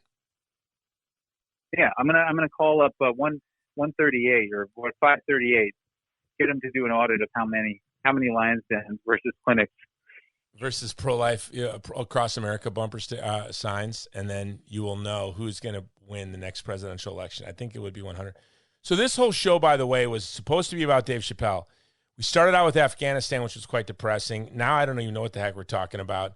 Did we give Dave Chappelle justice? The most important television special since ever, maybe. And I don't know if we gave it its due, if we were just to it. I think, yeah, I look forward to reading your analysis, though, when you do a write-up and think about it a little more. I love what you said about Long Live the King. That is important. A big thing that he did is he inverted a bunch of things that are commonly held lies. People willingly, all over the place, people are constantly deliberately believing lies. And he just said, well, those are lies. And he said it convincingly. And that was a great service, public service. Hopefully it spreads. And I think that it might. I think it especially might embolden men, particularly black men, but men in general, who are very much under attack right now because they tend to be the ones with the what is that thing? The periscope. Submarines have periscopes. Men tend to be the ones with the periscope that goes up, ignores the immediate environment, and says, "Wait a minute, what are we doing here? Are we on the right trajectory?" And I think that's denigrated a lot. And he emboldened people. No, that's actually a natural function. You can keep doing that. You should do that. In fact, it's urgent for you to do it now, rather than stop thinking, which is what all the billboards tell you. Yeah, and he called out the most obvious truth, right? That the trans movement is white men punching down on black men and white men punching down on women, period. I mean, he called it out. I don't think he would say it as that blunt, but I'm going to say it. That's what his special just, hey, listen, stop punching down on us. And who is he talking to? The trans movement. Who is the trans movement? Yeah, well, white men. I'll tell you what. And literally the trans movement is punching down on women, because I watched the most despicable thing in my life where a dude entered an MMA competition as a woman and was getting beaten to death by this woman, but this woman couldn't hurt him because he was a man. And this clown who had no skill finally landed a punch, and you could see the look in this MMA fighter's face, and she was amazing. She was lighting this guy up, but of course he had the skull of a man, and so he was walking right through all of her punches, which were landing one after another.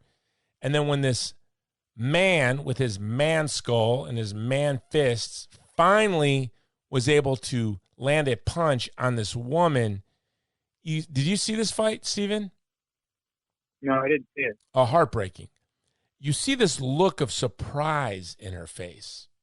And what that look of surprise was what it's like for a woman to be punched by a man. Even though this woman had more skill, was better trained, was more fit, she was a woman. And this unskilled buffoon of a man who had breast implants landed a punch. This woman looked confused because the punch rocked her world, and from there it was just downhill. And so literally the trans movement, which is not people with gender dysphoria, I don't believe the trans movement is directed by people with gender dysphoria at all.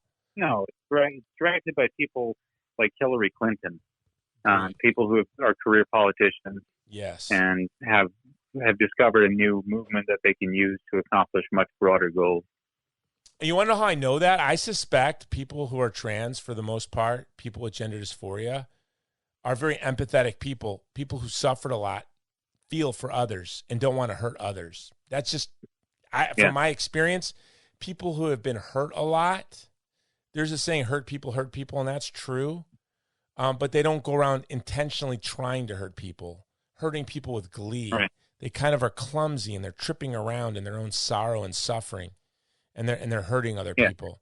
So I suspect most people with gender dysphoria, as we would call it, or trans as they would call it, are not a part of this vicious, cruel movement that's seeking to destroy black comedians for not kneeling before the gods of the city. So this trans movement is not trans, quote unquote, trans people. And I don't even know what the heck was my point, Stephen. What was my point, Stephen? I think your point was that, you don't even know my point. That we've been talking for 2 hours and 42 minutes. So, my point was that the trans movement is vicious and cruel. Oh, yeah. So when I was saying the trans movement is punching down on women, literally, I watched a woman get beaten almost to death by a man in an MMA fight. And it was disgusting. Utterly disgusting. Right. Yeah. And people need to get broken out of the spell of it. That's a really good image to help in that project. You know, George, another thing, though, is that people need to look at their blind spots. George Takei, that is the Star Trek actor. Takei? You're so young. You're Takai. Takai. You just said it like you were from another planet. Like you read it, but you never heard it. Like, this George Takei, he's a member. You're a Russian spy, my friend. Takai. It's Takai. You got me. But he says George Takai commented on Chappelle's special, and I don't think he even watched it, but he put out a statement about it, and he said, if Dave Chappelle had attacked any other group, for example, Jews or Asians or white people, or all of which he attacked, or white, whatever, He said, everybody. If he had attacked any other group, the world would be up in arms against him in defense. But since he attacks trans people, he gets away with it, and that really tells me that the trans movement is it's fair game in our society.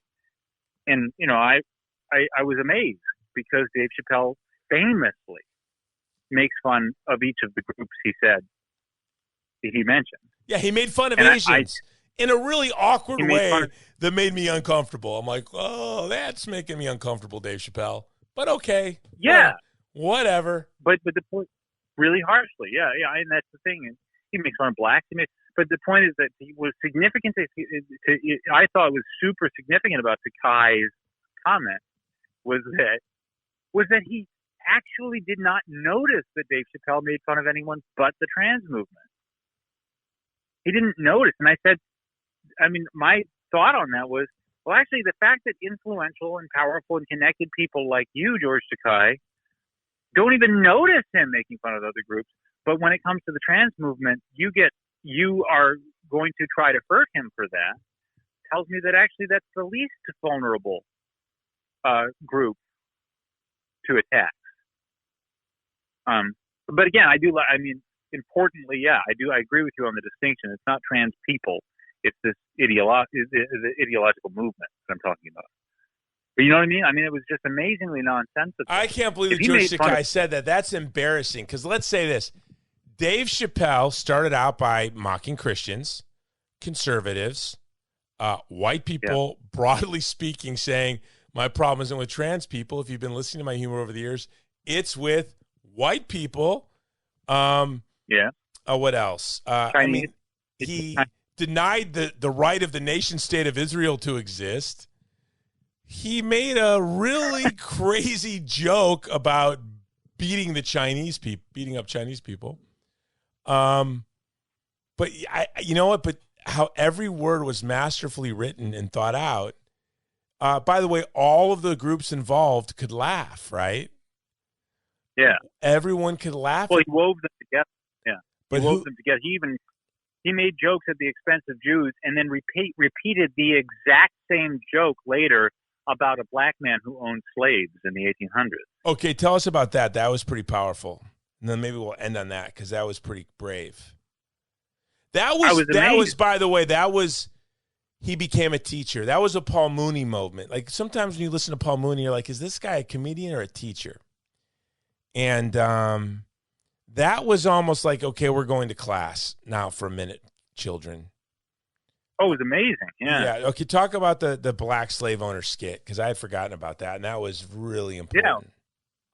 Well, he told a factual story about a black man who was freed from slavery before the emancipation of slaves and ended up making his way in the world very successfully by owning slaves. He purchased his own black African slaves. He was an American slave owner before the emancipation, the Civil War. And bred slaves was so cruel and brutal, he said the white slave owners were like, yo, man, maybe you should ease up a bit or something like that. Yeah, exactly. No, he wasn't just a slave owner. He was a particularly vicious one, cruel one. And he said, wow, isn't that amazing that a person could do that? After being freed from the suffering involved in slavery, how could he possibly do that? And it's incredible that a person could do that, but that person will do that because there are the means of getting by in the world, according to the powers that be, often dictate the way we behave, even if it tells us to behave horrifically. And even if it compels us to behave horrifically to members of our own tribe, we will, if the powerful and the power dynamics that are set up in society tell us to do it, we're inclined to do it, which is amazing. And then he said, and ironically, they're making a movie about this man, and it's called Space Juice.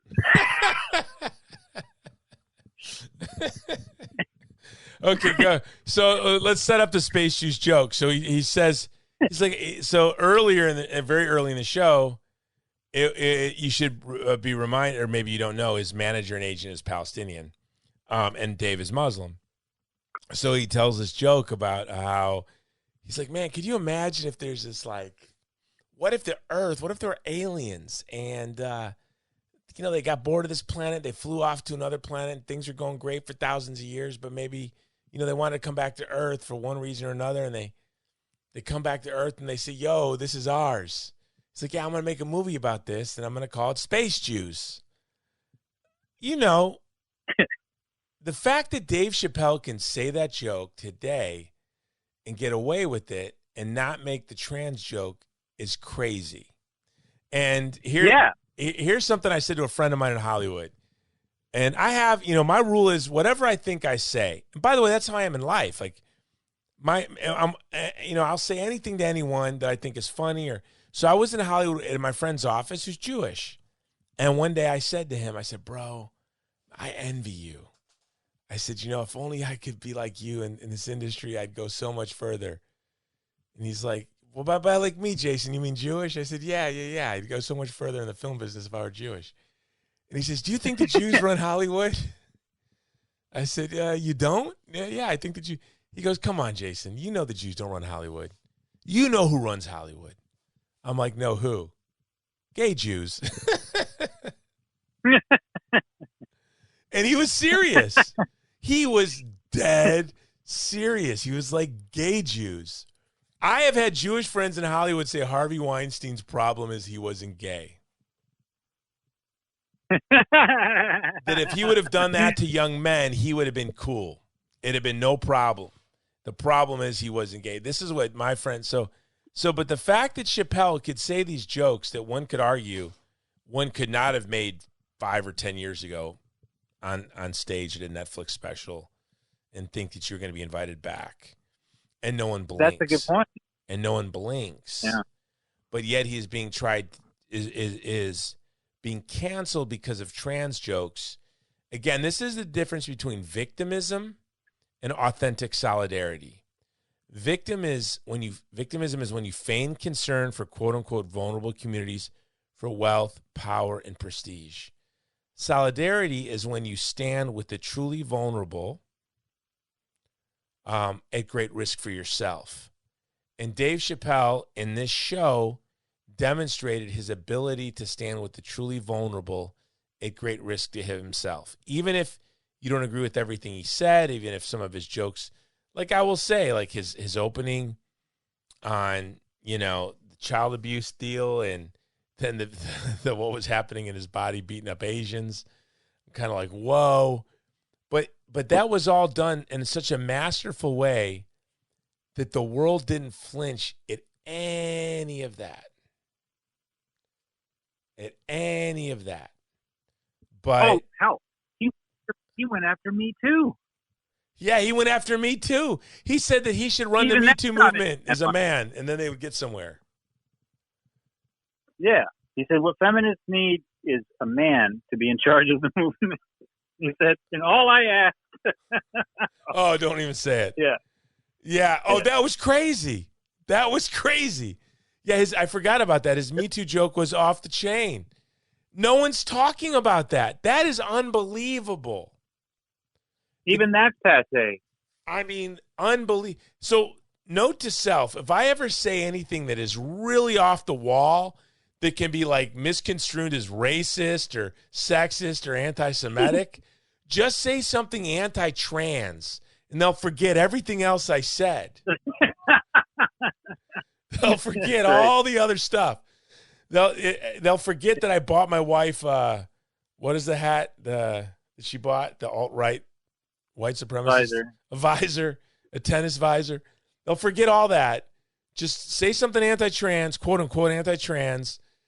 That's a good idea. Now we know, right? If you're ever getting caught by TMZ saying something anti-Semitic or racist or homophobic or whatever, okay. Just you're in the movie business, okay? Right? Yeah. That's the. Can you do me? I've never asked you for a favor. Okay. But I want to lean on you for a favor in the industry. Okay. When we get done with this show, would you please contact my dear friend, okay, Harvey Weinstein, the scapegoat, Scapegoat. and suggest to him, give him the out. Though he's in prison, he's been through everything. I know. Tell him there's still hope. Tell him to make fun of Bruce Jenner, and I think he could have it. He could get out. This could be his. He could get out. They could forget it. The whole thing. Well, on that note, Bruce Jenner killed somebody, didn't he? With his car, yeah. Yeah, I mean, he was texting, not paying attention, killed somebody with his car. And literally the week later came out trans, and the whole world was like, forgot he killed somebody. Right now, people are listening going, Bruce Jenner didn't kill anybody. Google it. He killed somebody. And then the week later, yeah, so I think if Harvey Weinstein came out and made a Bruce Jenner joke, that would be it. They would forget about everything else. They'd let him out. They'd let him out. They'd let him out. They'd say, just repent for your anti-trans prejudice. So let's end it on this. This has been a 3-hour show. If you are listening to this show and you email me at jason@movie2movement.com, you get a free copy of my book. Okay, that's it. I owe you that. Jason@movie2movement.com. It is free to you, but I am personally going to buy you my book, The Race to Save Our Century. It's been 3 hours. This has been therapy for me, Stephen, because I have to tell you, for the audience's sake, you and I talk quite a bit, right? Yeah. How much have we talked the past 2 months?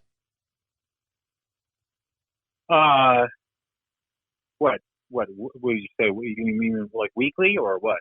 Yeah, I mean, how much do you think we normally talk? Yeah, we talk, once or twice a week.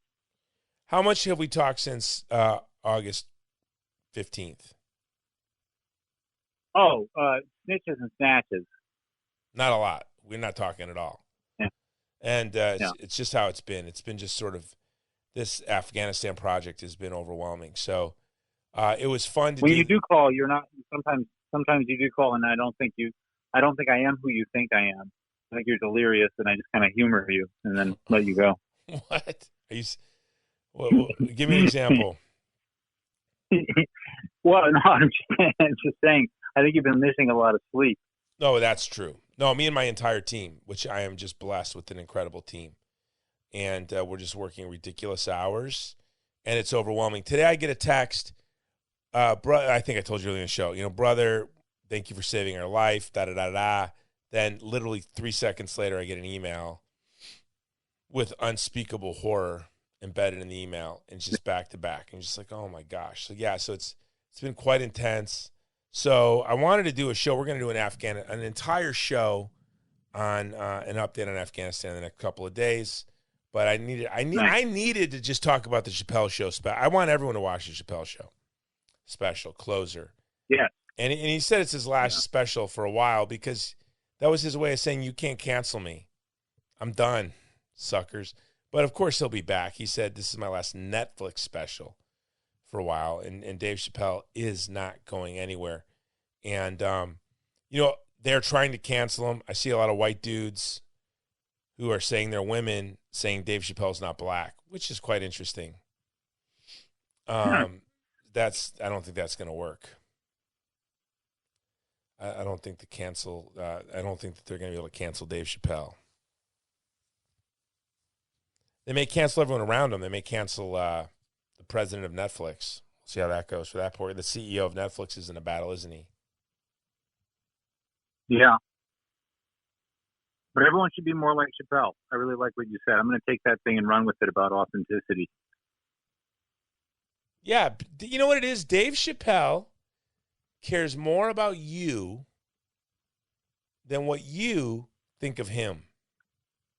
That's it. That's it. Yeah, that's good. That's it. We should care more about other people than we care about what they think about us. And look, I never miss an opportunity to put you in an awkward position, or everyone in an awkward position. Bishop Barron. Every time Bishop Barron gets in front of a camera, he's not thinking about you. He's thinking about how you perceive him, how powerful people perceive him. Hence, why Bishop Barron never once spoke up for Christians facing genocide, has never spoken out against the genocide against the Uyghur, has never taken a stance on any controversial issue ever, because to do so would be to put himself in jeopardy with a large percentage of his audience. So he sticks to safe things, and he lets yahoos deal with the challenging things. He cares more about what you think of him than you. When Ben Shapiro said, "Do I need Jesus Christ to go to heaven?" He said, "Well, it's the privileged path." Well, what he was saying to Ben Shapiro is, I care more about what you think about me than I care about you. Is that fair to say? Or you don't want to answer that? You plead the fifth? I would agree, yeah. Yeah, right? But when you listen to Dave Chappelle talk, you're like, this guy cares more about me than what I think about him. But not just me, all of us. He is willing to be canceled, ridiculed, addled, and destroyed. And he doesn't care. You know why? Because he has friends that he's going to barbecue with next week no matter what. That's right. Right? Yeah. Down by the river. They're going to be barbecuing steak and shrimp, kayaking and fishing. Yeah. And that's the way things are going right now. You really need that. You really need that. And people need to be reminded that they need that. And that Dave Chappelle is normal. And if you don't hurry, if you don't try to become normal, you're going to get crushed. If you don't try to become anti-fragile, grow from, be introspective to a degree, wrestle with what you've got going on in your life. But you have to have friends. You have to have normalcy. You have to be enough like Dave Chappelle that you can continue to be who you were in 2015, even though it's 2021. Because it's not like, well, because it's 2021, we're completely different now. Everything has changed. If you conform to that, you will crack, I think. And that's dangerous, so don't. Yeah, do you think Dave Chappelle ever once woke up a day in his life and said, today I'm going to go hurt people? Today I'm going to exact a vendetta on somebody. I don't believe that Dave Chappelle ever woke up a day in his life and said, today I'm going to exact my vendetta on somebody. But all of these little goons in the cancel mob, they're just clowns.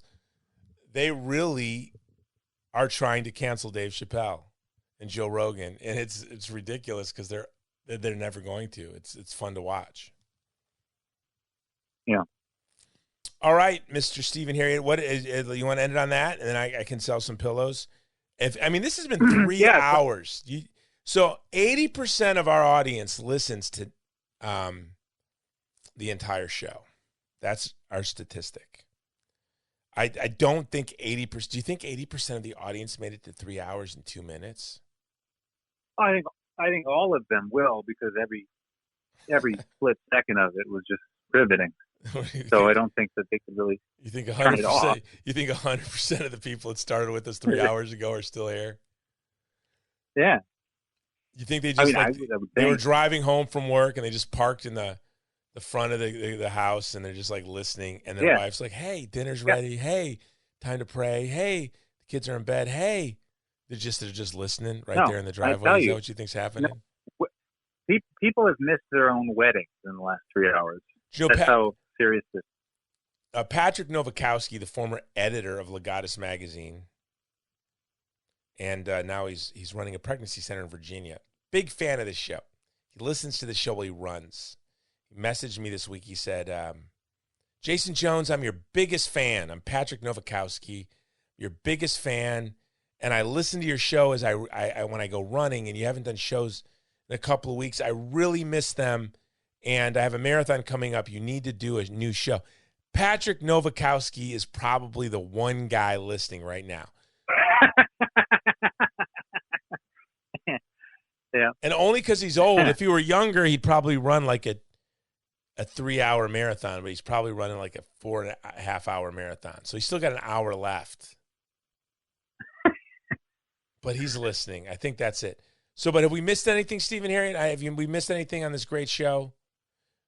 No, I think you've covered it really well. I can't wait for his next special. We should cover that too. And also, I'm inspired by what you said about don't let your avocations go. Don't let them take your avocations. And so I'm going to start putting my music out because I used to be a singer-songwriter, and that's what I am now again. I've become one again.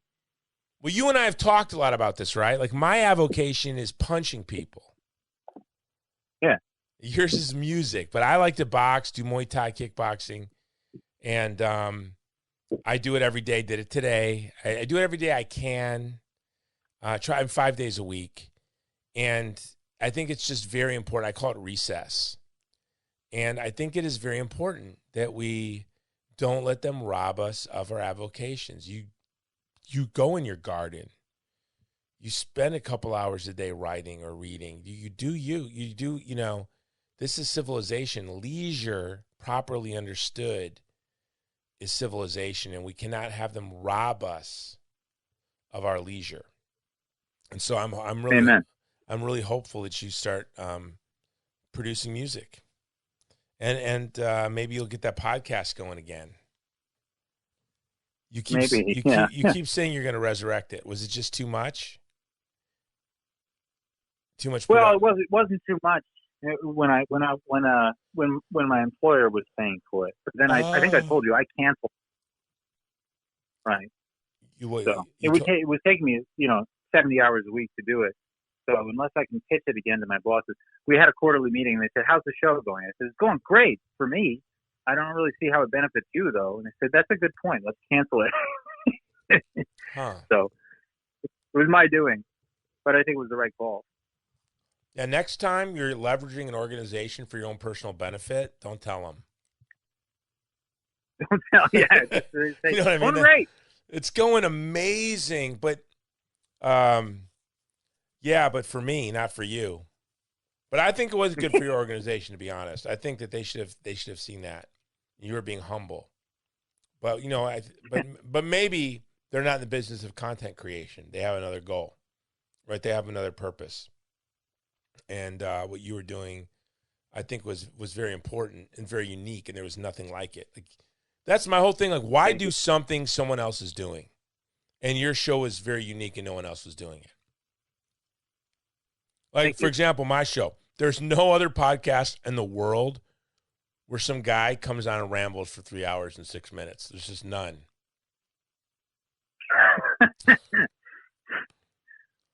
There's none. So, Steve, there's no Catholic MMA guy who does rescue missions in Afghanistan show. That's it. Yeah, we need that. Well, you just hit the nail on. There's no other guy who's attempting to be winsome, funny, and entertaining while stealthily advocating for the victims of genocide between the lines show out there. Yeah, way back before you got the show started, when Harvey Weinstein first called you up and he said there's a missing slot we need to fill. No, you remember though when I told you, I said if I do a podcast, it is simply to advocate for the vulnerable. We talked about this. I said, yeah. But I know nobody wants to listen to a show on genocide, democide, and total war and abortion every week, or once. No, but I don't want to listen to that show. So what we'll do is we'll just ramble for hours, and then when they're not paying attention, when they've lulled them into a state of like, what am I saying? We've lulled them into like hypnotic like state after 3 hours of rambling. We just after 3 hours of soothing Harvey Weinstein facts. Yeah, after I dropped and this just today's show, I hung out with Paul Mooney, I hung out with Dave Chappelle, and I hung out with Harvey Weinstein all in one show. I got to tell those stories, and I'm about to end the show. Steven, you can just hang on. You want to be on here while I end the show? You've been on the whole show anyway. Yeah, go for it. All right, and thank you for having me. No, Steven, I'm glad to have you on. I needed to get a show out, and I called 6 guys, and they weren't available, and I knew you would do it. I reached out to Steve Bannon, Eric Metaxas, John Smerak, and they all had better things. They all had better things to do. But you were, as always, chomping at the bit to have an opportunity to leverage my platform to promote yourself. So thank you, Steven, for coming on the Jason Jones Show. And but really, and to take a little break from me and my work, guys. But Again, I'm going to end the show the way we started it. This show is brought to you by the Human Rights Education and Relief Organization. Our two programs are Movie to Movement. Our film, Divided Hearts of America, is on Fox Nation, where if you saw their special last week, you got to see me on Fox Nation with NFL great Benjamin Watson. And if you are a veteran, Fox Nation is free to you. You just need to know your ETS date, go to their website, get your free subscription, and you can watch our film, Divided Hearts of America, for free. For those of you who didn't serve our country and don't have Fox Nation, you can go to Amazon.com, get our film there, or you can subscribe to Fox Nation. The other hero program is the Vulnerable People Project. Our mission is to stand with the most vulnerable people in the world, the most vulnerable moments of their life. That's quite a charming mission statement there. But I can tell you the past 8 weeks or so, it's been heart-wrenching, so I'm thinking of changing it to standing in solidarity with people who aren't that vulnerable, and we'll stand with them for not that long because this is just an intense initiative. But we will never tap out. We are standing with the people of Afghanistan right now. We're supporting them in country. We're helping with evacuations. We are supporting resettlement. We can only do that with your support. And I can tell you right now, we are overwhelmed. Go to thegreatcampaign.org. Make your very best one-time donation. We know only Patrick Novakowski is listening, so I'm talking to you, Patrick. I better see your donation there. And once you've made your best one-time donation, make a monthly donation. We need to make some hires.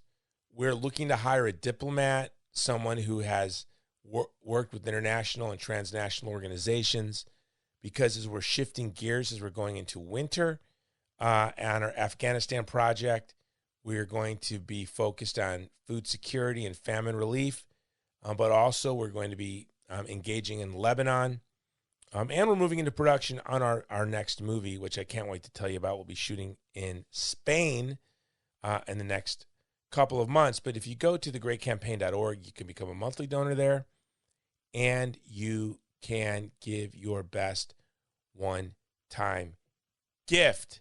The mission of the Vulnerable People Project is to stand in solidarity with the vulnerable to the point of your own vulnerability. And that's why, Stephen, I had you on, because that's what I saw in Dave Chappelle in his special. Someone who is thoughtful, someone who is driven by empathy, someone who is courageous, someone who is humble, someone who is grateful for their station in life, and is willing to leverage all that they have and all that they've been given to stand up against this brutal, cruel cancel culture, which is utterly devoid of empathy. Dave Chappelle talked about who his tribe was, and he said his tribe is the tribe with empathy. That is our tribe at the Jason Jones Show. That is our tribe at the Human Rights Education and Relief Organization, and we seek to exemplify that through our programs, Movie to Movement and the Vulnerable People Project. Stephen, Herreid, anything you want to say in closing? Nope, just thank you very much. All right, thank you, brother. Oh, and one more thing. Pillows, you need them. Go to mypillow.com. Click on the Radio Listener Square. Use the code Jones. There is nothing better than lying down on a mattress topper with Giza Dream sheets while your head is resting on one of the best pillows, the best pillow in the world, while listening to almost a 3.5-hour marathon of the Jason Jones Show. Until next time, aloha. This has been the Jason Jones Show, powered by Mudhouse Media.